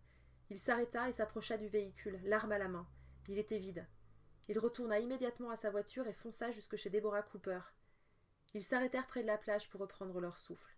« Tu crois que c'est bon ?» demanda Nola à Luther. Il tendit l'oreille. Il n'y avait plus aucun bruit. « On devrait attendre un peu ici, dit-il. On est à l'abri dans la forêt. » Nola avait le cœur qui battait fort. Elle pensait à Harry. Elle pensait à sa mère. Sa mère lui manquait. « Une fille en robe rouge, expliqua Deborah à l'officier Down. Elle courait en direction de la plage. Il y avait à ses trousses un homme. Je n'ai pas bien vu, mais il était plutôt costaud. « Ce sont eux, dit-il. Puis-je utiliser votre téléphone ?»« Bien entendu. » Trévis appela le chef Pratt chez lui. « Chef, je suis désolé de vous déranger en congé, mais j'ai une drôle d'affaire. J'ai surpris Luther Caleb à Aurora. »« Encore ?»« Oui, sauf que cette fois, il a fait monter Nola Kellergan dans sa voiture. J'ai essayé de l'intercepter, mais il m'a semé. Il s'est enfui dans les bois, avec la petite Nola. Je crois qu'il s'en est pris à elle, chef. La forêt est dense et seule, je ne peux rien. »« Nom de Dieu, t'as bien fait de m'appeler, j'arrive tout de suite. »« Nous irons au Canada. J'aime le Canada. Nous habiterons une jolie maison au bord d'un lac. Nous serons si heureux. » Luther sourit. Assis sur un tronc mort, il écoutait les rêves de Nola. « Faites un beau brevet, dit-il. »« Oui. Quelle heure as-tu » ?»« Il est presque 18h45. Alors il faut que je me mette en route. J'ai rendez-vous à 19h, chambre 8. De toute façon, nous ne risquons plus rien maintenant. » Mais à cet instant, ils entendirent des bruits, puis des éclats de voix. « La police !» paniqua Nola. Le chef Pratt et Trévis fouillaient la forêt. Ils en longeaient l'orée près de la plage. Ils avançaient dans les bois, la matraque à la main. « Va-t'en, Nola, dit Luther, va-t'en. Moi, je resterai ici. »« Non, je ne peux pas te laisser. »« Va-t'en, bon enfant, va-t'en. Tu auras le temps d'aller au motel. Harry fera là. Fuyez vite, fuyez le plus vite possible. Fuyez, et soyez heureux. »« Luther, je... Adieu, Nola. Sois heureuse. Aime mon livre comme j'aurais voulu que tu m'aimes. » Elle pleurait. Elle lui fit un signe de la main et disparut entre les arbres. Les deux policiers avançaient d'un bon pas. Au bout de quelques centaines de mètres, ils aperçurent une silhouette. « C'est Luther !» beugla Trévis. « C'est lui !» Il était assis sur la souche. Il n'avait pas bougé. Trévis se précipita sur lui et le saisit au collet. « Où est la gamine ?» hurla-t-il en le secouant. « Quelle gamine ?» demanda Luther. Il essaya de compter dans la tête le temps qu'il faudrait à Nola pour arriver au motel. « Où est Nola ? Que lui as-tu fait ?» répéta Trévis. Comme Luther ne répondait pas, le chef Pratt, venant par derrière, lui attrapa une jambe et, décochant un très violent coup de matraque, lui brisa le genou. Nola entendit un hurlement. Elle stoppa net sa course et tressaillit. Ils avaient trouvé Luther, ils le battaient. Elle hésita une fraction de seconde. Elle devait rebrousser chemin, elle devait aller se montrer aux agents. Ce serait trop injuste que Luther ait des ennuis à cause d'elle. Elle voulut retourner vers la souche, mais soudain, elle sentit une main qui lui attrapa l'épaule. Elle se retourna et sursauta. « Maman » dit-elle. Les deux genoux cassés, Luther gisait au sol, gémissant. Tour à tour, Travis et Pratt lui donnaient des coups de pied et de matraque. « Qu'as-tu fait, Anola » criait Travis. « Tu lui as fait du mal, hein? T'es un putain de détraqué, c'est ça? T'as pas pu t'empêcher de lui faire du mal ?» Luther hurlait sous les coups, suppliant les policiers d'arrêter. « Maman » Louisa Kellergan sourit tendrement à sa fille. « Qu'est-ce que tu fais ici, ma chérie » demanda-t-elle. « Je me suis enfuie. »« Pourquoi ?»« Parce que je veux rejoindre Harry, je l'aime tellement. »« Tu ne dois pas laisser ton père tout seul. Ton père serait trop malheureux sans toi. Tu ne peux pas partir comme ça. »« Maman, maman, je suis désolée pour ce que je t'ai fait. »« Je te pardonne, ma chérie, mais tu dois arrêter de te faire du mal maintenant. »« D'accord. Tu me le promets ?»« Je te le promets, maman. Que dois-je faire maintenant ? » ?»« Rentre auprès de ton père. Ton père a besoin de toi. »« Mais... et Harry ? Je ne veux pas le perdre. »« Tu ne le perdras pas. Il t'attendra. »« C'est vrai ? Oui, il t'attendra jusqu'à la fin de sa vie. » Nola entendit encore des cris. Luther. Elle courut à toutes jambes jusqu'à la souche. Elle cria de toutes ses forces pour que les coups cessent. Elle surgit d'entre les fourrés. Luther était étendu, mort. Debout devant lui, le chef Pratt et l'officier Travis regardaient le corps, hagards. Il y avait du sang partout. « Qu'avez-vous fait » hurla Nola. « Nola » dit Pratt, « mais... vous avez tué Luther !» Elle se jeta sur le chef Pratt, qui la repoussa d'une gifle. Elle saigna immédiatement du nez. Elle tremblait de peur. « Pardon, Nola, je ne voulais pas te faire de mal, » balbutia Pratt. Elle recula. « Vous avez tué Luther !»« Attends, Nola !» Elle s'enfuit à toutes jambes. Travis essaya de la rattraper par les cheveux. Il lui arracha une poignée de mèches blondes. « Rattrape-la, bon Dieu » hurla Pratt à Travis. « Rattrape-la » Elle fila entre les taillis, écorchant ses joues, et traversa la dernière rangée d'arbres. Une maison. Une maison. Elle se précipita vers la porte de la cuisine. Son nez saignait toujours. Elle avait du sang sur le visage. Deborah Cooper lui ouvrit, paniquée, et la fille entrait. « À l'aide » gémit Nola. « Appelez des secours !» Deborah se précipita de nouveau sur le téléphone pour prévenir la police. Nola sentit une main lui obstruer la bouche. D'un geste puissant, Travis la souleva. Elle se débattit, mais il la serrait trop fort. Il n'eut pas le temps de ressortir de la maison. Deborah Cooper revenait déjà du salon. Elle poussa un cri d'effroi. « Ne vous inquiétez pas, balbutia Travis. Je suis de la police, tout va bien. »« Au secours » hurla Nola en essayant de se dégager. « Ils ont tué un homme. Ces policiers ont assassiné un homme. Il y a un homme mort dans la forêt. » Il s'écoula un moment dont il n'est pas possible de dire combien de temps il dura. Deborah Cooper et Travis se dévisagèrent en silence. Elle n'osa pas se précipiter sur le téléphone. Il n'osa pas s'enfuir. Puis un coup de feu retentit et Deborah s'écroula par terre. Le chef Pratt venait de l'abattre avec son arme de service. « Vous êtes fou » hurla Travis. « Complètement fou. Pourquoi avez-vous fait ça ?»« On n'a pas le choix, Travis. Tu sais ce qui nous serait arrivé si la vieille avait cafeté. » Travis tremblait. « Qu'est-ce qu'on fait maintenant ?» demandait le jeune officier. « J'en sais rien. » Nola, terrorisée, rassemblant l'énergie du désespoir, profita de ce moment de flottement pour se défaire de la prise de Travis. Avant que le chef Pratt n'ait eu le temps de réagir, elle se jeta hors de la maison par la porte de la cuisine. Elle perdit l'équilibre sur les marches et tomba. Elle se releva aussitôt, mais la main puissante du chef la retint par les cheveux. Elle poussa un hurlement et lui mordit le bras qu'il tenait près de son visage. Le chef la relâcha, mais elle n'eut pas le temps de s'enfuir. Travis lui asséna un coup de matraque qui vint frapper l'arrière de son crâne. Elle s'écroula par terre. Il recula, épouvanté. Il y avait du sang partout. Elle était morte. Travis resta penché un instant sur le corps. Il eut envie de vomir. Pratt tremblait. De la forêt, on entendit les oiseaux chanter. « Qu'est-ce qu'on fait, chef » murmura Travis, hagard. « Du calme. Du calme. Ce n'est pas le moment de paniquer. »« Oui, chef. On doit se débarrasser de Caleb et Nola. Ça, c'est la chaise électrique, tu comprends ?»« Oui, chef.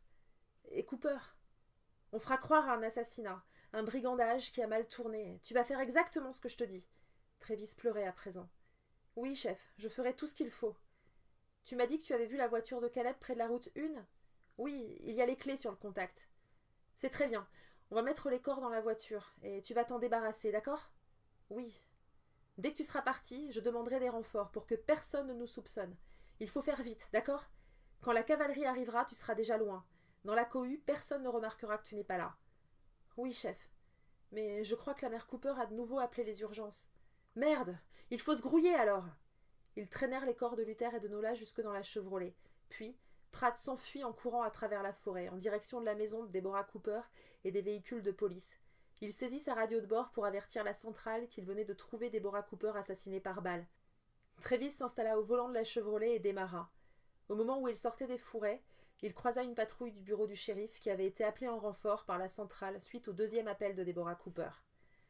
Pratt était en train de contacter la centrale lorsqu'il entendit une sirène de police, proche. À la radio, on annonça une poursuite sur la route 1 entre une voiture du bureau du shérif et une Chevrolet Monte-Carlo noire, repérée aux abords de Side Creek Lane. Le chef Pratt annonça qu'il arrivait en renfort immédiatement. Il démarra, enclencha sa sirène, passa par la route forestière parallèle. Lorsqu'il déboucha sur la route 1, il manqua de peu de percuter Travis. Ils se regardèrent un instant, ils étaient terrifiés. Au cours de la poursuite, Travis parvint à faire partir la voiture de l'adjoint du shérif en embardée. Il rejoignit la route 1, direction sud, et bifurqua à Goose Cove. Pratt le talonnait, faisant semblant de le poursuivre.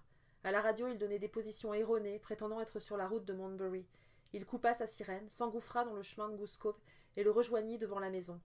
Les deux hommes sortirent de voiture, paniqués, aux abois. « T'es pas fou de t'arrêter ici » dit Pratt. « Kébert n'est pas là » répondit Travis. « Je sais qu'il est absent de la ville quelque temps. Il l'a dit à Jenny Quinn qui me l'a dit. J'ai demandé des barrages sur toutes les routes. J'étais obligé. »« Merde, merde » gémit Travis. « Je suis coincé. Qu'est-ce qu'on fait alors ?» Pratt regarda autour de lui. Il remarqua le garage vide. « Laisse la voiture là-dedans. Verrouille la porte et dépêche-toi de retourner à Side Creek Lane par la plage. Va faire semblant de fouiller la maison de Cooper. Je reprends la poursuite. Nous nous débarrasserons des corps cette nuit. Tu as une veste dans ta voiture ? Oui. Enfile-la, t'es couvert de sang. Un quart d'heure plus tard, alors que Pratt croisait près de Montbury les patrouilles venues en renfort, Travis en veste, entouré de collègues affluents de tout l'État, bouclait le périmètre de Side Creek Lane, où venait d'être retrouvé le corps de Deborah Cooper. Au cœur de la nuit, Travis et Pratt revinrent à Goose Cove. Ils enterrèrent Nola à 20 mètres de la maison. Pratt avait déjà établi le périmètre de fouille avec le capitaine Rodick de la police d'État. Il savait que Goose Cove n'en faisait pas partie. Personne ne viendrait la chercher ici. Elle avait gardé son sac en bandoulière et ils l'ensevelirent avec, sans même regarder ce qu'il contenait. Lorsque le trou fut rebouché, Travis reprit la Chevrolet noire et disparut sur la route 1, le cadavre de Luther dans le coffre. Il pénétra dans le Massachusetts. Sur le trajet, il dut franchir 2 barrages de police. « Papier du véhicule » dirent à chaque fois les flics, nerveux en voyant la voiture. À chaque fois, Travis brandit sa plaque. « Police d'Aurora, les gars, je suis justement sur la piste de notre homme. » Les policiers saluèrent leurs collègues avec déférence, lui souhaitant bon courage. Il roula jusqu'à une petite ville côtière qu'il connaissait bien, Sagamore. Il prit la route du bord de l'océan sur les hauteurs d'Ellisville Harbor. Il y avait un parking désert. La journée, la vue était magnifique. Il avait souvent voulu y emmener Jenny pour une virée romantique. Il arrêta la voiture, installa Luther à la place du conducteur, versa dans sa bouche du mauvais alcool, puis il mit la voiture au point mort et la poussa. Elle roula d'abord doucement sur la petite pente herbeuse, avant de dévaler la paroi rocheuse et de disparaître dans le vide dans un fracas métallique. Il redescendit ensuite la route sur quelques centaines de mètres. Une voiture attendait sur le bas-côté. Il monta à la place du passager. Il était en sueur et couvert de sang. « C'est fait, dit-il à Pratt, installé au volant. Le chef démarra. « Nous ne devrons plus jamais parler de ce qui s'est passé, Travis. Et lorsqu'ils retrouveront la voiture, il faudra étouffer l'affaire. Ne pas avoir de coupable, c'est la seule manière de ne jamais risquer d'être inquiété. Compris ?» Travis hocha la tête. Il mit la main dans sa poche et serra le collier qu'il avait secrètement arraché du cou de Nola au moment de l'enterrer. Un joli collier en or avec le prénom Nola inscrit dessus. Harry s'était rassis sur le canapé. Alors ils ont tué Nola, Luther et Deborah Cooper ? Oui, et ils se sont arrangés pour que l'enquête n'aboutisse jamais. Harry, vous saviez que Nola avait des épisodes psychotiques, hein, et vous en avez parlé au révérend Kellergan à l'époque. J'ignorais l'histoire de l'incendie, mais j'ai découvert que Nola avait des fragilités lorsque je suis allée chez les Kellergan pour en découdre avec eux à propos des mauvais traitements qu'ils lui infligeaient. J'avais promis à Nola que je n'irais pas voir ses parents, mais je ne pouvais pas ne rien faire, vous comprenez ? C'est là que j'ai compris que les parents Kellergan se résumaient au révérend tout seul, veuf depuis 6 ans et complètement dépassé par la situation. Il refusait de voir la vérité en face. Je devais emmener Nola loin d'Aurora pour la faire soigner. Alors la fuite, c'était pour la faire soigner ? Pour moi, c'en était devenu la raison. Nous aurions vu de bons médecins, elle aurait guéri. C'était une fille extraordinaire, Marcus. Elle aurait fait de moi un grand écrivain, et moi, j'aurais chassé ses mauvaises pensées. Elle m'a inspiré, elle m'a guidé. Elle m'a guidé toute ma vie, vous le savez, hein. Vous le saviez mieux que personne. Oui, Harry. Mais pourquoi ne m'avoir rien dit ? Je voulais le faire. Je l'aurais fait s'il n'y avait pas eu ces fuites à propos de votre livre. J'ai pensé que vous aviez trahi ma confiance. J'étais en colère contre vous. Je crois que je voulais que votre livre soit un échec. Je savais que plus personne ne vous prendrait au sérieux après l'histoire de la mer. Oui, c'est ça. Je voulais que votre dernier livre soit un échec, comme le mien au fond. » Nous restâmes silencieux un moment. « Je regrette, Marcus, je regrette tout. Vous devez être tellement déçu de moi. »« Non. Je sais que vous l'êtes. Vous aviez fondé tellement d'espoir en moi. J'ai construit ma vie sur un mensonge. Je vous ai toujours admiré pour ce que vous étiez, Harry. Et peu m'importe que vous ayez écrit ce livre ou non, c'est l'homme que vous êtes qui m'a tant appris de la vie. Et cela, personne ne peut le renier. Non, Marcus, vous ne me regarderez plus jamais comme avant, et vous le savez. Je ne suis qu'une grande supercherie, un imposteur. Voilà pourquoi je vous disais que nous ne pourrions plus être amis. Tout est fini. Tout est fini, Marcus. Vous êtes en train de devenir un écrivain formidable, et moi, je ne suis plus rien. Vous êtes un véritable écrivain, moi je ne l'ai jamais été. Vous vous êtes battu pour votre livre. Vous vous êtes battu pour retrouver l'inspiration. Vous avez surmonté l'obstacle. Alors que moi, lorsque j'ai été dans la même situation que vous, j'ai trahi. Harry, Ainsi est la vie, Marcus. Et vous savez que j'ai raison. Vous ne pourrez plus me regarder en face désormais. Et moi, je ne pourrai plus vous regarder sans éprouver une jalousie débordante et destructrice. Parce que vous avez réussi, là où j'ai échoué. Il me serra contre lui. Harry, murmurai-je, je ne veux pas vous perdre. Vous saurez très bien vous débrouiller, Marcus. Vous êtes devenu un sacré bonhomme, un sacré écrivain. Vous allez vous en tirer très bien, je le sais. À présent, nos chemins bifurquent pour toujours. On appelle ça le destin. Je n'ai jamais eu pour destin de devenir un grand écrivain. J'ai pourtant essayé de le changer. J'ai volé un livre, j'ai menti pendant 33 ans. Mais le destin est indomptable. Il finit toujours par triompher. Harry, votre destin à vous, Marcus, a toujours été d'être écrivain. Je l'ai toujours su. Et j'ai toujours su que le moment que nous vivons maintenant allait arriver. Vous resterez toujours mon ami Harry. Marcus, achevez votre livre. Ce livre sur moi, achevez-le. Maintenant que vous savez tout, racontez la vérité au monde entier. La vérité nous délivrera tous. Écrivez la vérité sur l'affaire Harry Kébert. Délivrez-moi du mal qui me ronge depuis 33 ans. C'est la dernière chose que je vous demande. Mais comment ? Je ne peux pas effacer le passé. Non, mais vous pouvez changer le présent. C'est le pouvoir des écrivains. Le paradis des écrivains, vous vous souvenez ? Je sais que vous saurez comment faire. Harry, vous êtes celui qui m'a fait grandir. Vous avez fait de moi celui que je suis devenu. Ce n'est qu'une illusion, je n'ai rien fait, Marcus. Vous avez su grandir tout seul. Non, c'est faux. J'ai suivi vos conseils. J'ai suivi vos 31 conseils. C'est comme ça que j'ai écrit mon premier livre. Et le suivant. Vos 31 conseils, Harry. Vous vous rappelez ? Il eut un sourire triste. Bien sûr que je me rappelle, Marcus. Burroughs, Noël 1999. Joyeux Noël, Marcus. Un cadeau ? Merci, Harry. Qu'est-ce que c'est ? Ouvrez-le, c'est un enregistreur sur mini-disque. Il paraît que c'est à la pointe de la technologie. Vous passez votre vie à prendre des notes de tout ce que je vous raconte. Mais après, vous perdez vos notes et je dois tout répéter. Je me suis dit que, comme ça, vous pourriez tout enregistrer. Très bien, allez-y. Quoi ? Donnez-moi un premier conseil. Je vais enregistrer précieusement tous vos conseils. Bon. Quel genre de conseils ? Je ne sais pas. Des conseils pour les écrivains, et pour les boxeurs, et pour les hommes. Tout ça ? Bien. Combien en voulez-vous ? Au moins 100. 100 ? Il faut bien que j'en garde pour moi pour avoir encore des choses à vous enseigner ensuite. Vous aurez toujours des choses à m'enseigner. Vous êtes le grand Harry Kébert. Je vais vous donner 31 conseils. Je vous les donnerai au fil de ces prochaines années. Pas tous en même temps. Pourquoi 31 ? Parce que 31 ans, c'est un âge important. La dizaine vous façonne en tant qu'enfant, la vingtaine en tant qu'adulte, la trentaine fera de vous un homme, ou non. Et 31 ans signifie que vous avez passé ce cap. Comment vous imaginez-vous quand vous aurez 31 ans ? Comme vous. Allons, ne dites pas de bêtises. Enregistrez plutôt. Je vais aller dans l'ordre décroissant. Conseil numéro 31. Ce sera un conseil à propos des livres. Alors voilà. 31. Le premier chapitre, Marcus, est essentiel. Si les lecteurs ne l'aiment pas, ils ne liront pas le reste de votre livre. Par quoi comptez-vous commencer le vôtre ? Je ne sais pas, Harry. Vous pensez qu'un jour j'y arriverai ? À quoi ? À écrire un livre. J'en suis certain. Il me regarda fixement et sourit. Voilà, Marcus. Qu'importe votre âge, vous y êtes arrivé. Vous êtes devenu un homme formidable. Devenir le formidable, ce n'était rien, mais devenir un homme formidable a été le couronnement d'un long et magnifique combat contre vous-même. Je suis très fier de vous. Il remit sa veste et noua son écharpe. Où allez-vous, Harry? Je dois partir maintenant. Ne partez pas, restez. Je ne peux pas. Restez, Harry, restez encore un peu. Je ne peux pas. Je ne veux pas vous perdre. Au revoir, Marcus. De toute ma vie, vous avez été la plus belle des rencontres. Où allez-vous? Je dois aller attendre Nola quelque part. Il me serra encore contre lui.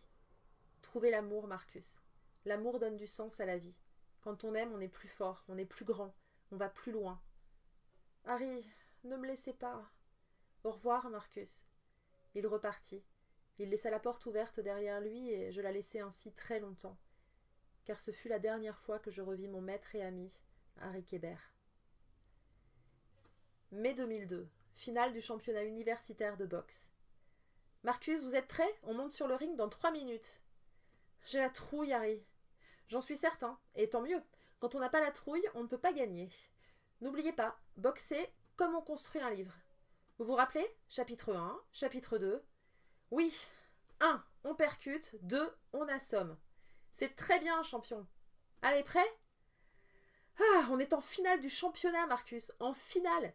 Dire qu'il y a peu, vous ne vous battiez encore que contre des sacs, et vous voilà en finale du championnat. Vous entendez le speaker? Marcus Goldman et son coach Harry Kébert de l'université de Burroughs. C'est nous! En avant! Attendez, Harry. Quoi? J'ai un cadeau pour vous. Un cadeau? Vous êtes certain que c'est bien le moment? Absolument. Je veux que vous l'ayez avant le match. Il est dans mon sac. Prenez-le. Je ne peux pas vous le donner, moi, à cause de mes gants. C'est un disque? Oui, c'est une compilation. Vos 31 phrases les plus importantes. Sur la boxe, sur la vie, sur les livres. Merci, Marcus. Je suis très touchée. Prêt à vous battre? Plus que jamais. Allons-y alors. Attendez, il y a encore une question que je me pose. Marcus, il est l'heure. Mais c'est important. J'ai réécouté toutes nos bandes, et vous n'y avez jamais répondu. Bon, allez-y, je vous écoute. Harry, comment sait-on qu'un livre est terminé? Les livres sont comme la vie, Marcus. Ils ne se terminent jamais vraiment. Épilogue. Octobre 2009, une année après la sortie du livre. Un bon livre, Marcus, ne se mesure pas à ses derniers mots uniquement, mais à l'effet collectif de tous les mots qui les ont précédés. Environ une demi-seconde après avoir terminé votre livre, après en avoir lu le dernier mot, le lecteur doit se sentir envahi d'un sentiment puissant. Pendant un instant, il ne doit plus penser qu'à tout ce qu'il vient de lire. Regarder la couverture et sourire avec une pointe de tristesse parce que tous les personnages vont lui manquer. Un bon livre, Marcus, est un livre que l'on regrette d'avoir terminé. Plage de Goose Cove, 17 octobre 2009. Une rumeur court selon laquelle vous avez un nouveau manuscrit prêt, l'écrivain. C'est vrai. J'étais avec Gaal Howard. Assis face à l'océan, nous buvions une bière. Le nouveau grand succès du prodigieux Marcus Goldman, s'exclama Gaal Howard. De quoi parle-t-il? Vous le lirez sans doute, vous êtes dedans d'ailleurs. Vraiment? Je peux jeter un œil? Même pas en rêve, sergent. En tout cas, s'il est mauvais, vous me le rembourserez. Goldman ne rembourse plus, sergent. Il rit. Dites-moi, l'écrivain, qui vous a donné l'idée de reconstruire cette maison et d'en faire une retraite pour les jeunes écrivains? Une idée comme ça. La maison Harry Kébert pour les écrivains. Ça en jette, moi, je trouve. Au fond, vous, les écrivains, vous êtes un peuple qui se la coule douce. Venir ici pour regarder l'océan et écrire des livres, moi aussi, ça m'aurait plu comme métier. Vous avez vu l'article dans le New York Times d'aujourd'hui? Non. Il sortit une page de journal de sa poche et la déplia. Il lut. Page spéciale. Les Mouettes d'Aurora, le nouveau roman qu'il faut absolument découvrir. Luther Caleb, accusé à tort du meurtre de Nola Kellergan, était surtout un écrivain de génie dont on ignorait tout du talent. Les éditions Schmitt et Hanson lui rendent justice en publiant à titre posthume le roman flamboyant qu'il a écrit sur la relation entre Nola Kellergan et Harry Kébert. Ce roman magnifique raconte comment Harry Kébert s'est inspiré de sa relation avec Nola Kellergan pour écrire Les origines du mal. Il s'interrompit et éclata de rire. « Qu'est-ce qu'il y a, sergent » demandai-je. « Rien, vous êtes juste absolument génial, Goldman. Génial.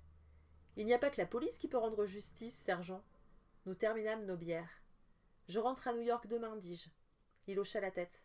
« Repassez de temps en temps par ici, pour dire bonjour. Enfin, ça fera surtout plaisir à ma femme. »« Volontiers. » « Au fait, vous ne m'avez pas dit, quel est le titre de votre nouveau bouquin ? » La vérité sur l'affaire Harry Kébert. Il eut un air songeur. Nous retournâmes à nos voitures. Un vol de mouettes fendit le ciel. Nous les suivîmes un instant du regard. Puis Gallowwood me demanda encore. « Et maintenant, qu'allez-vous faire, l'écrivain » Un jour, Harry m'a dit « Donnez du sens à votre vie. 2 choses donnent du sens à la vie. Les livres et l'amour. » J'ai trouvé les livres. Grâce à Harry, j'ai trouvé les livres. À présent, je pars à la quête de l'amour. Université de Burroughs, reconnaissante envers Marcus P. Goldman, vainqueur du championnat universitaire de boxe 2002, et son entraîneur Harry L. Kébert. Remerciements. Je remercie de tout cœur Ernie Pincas à Aurora, New Hampshire, pour son aide précieuse. Au sein des polices d'État du New Hampshire et d'Alabama, je remercie le sergent Perry Gallowwood, brigade criminelle de la police d'État du New Hampshire, et l'officier Philip Thomas, brigade de l'autoroute de la police d'État d'Alabama. Enfin, des remerciements particuliers vont à mon assistante Denise, sans qui je n'aurais pas pu terminer ce livre.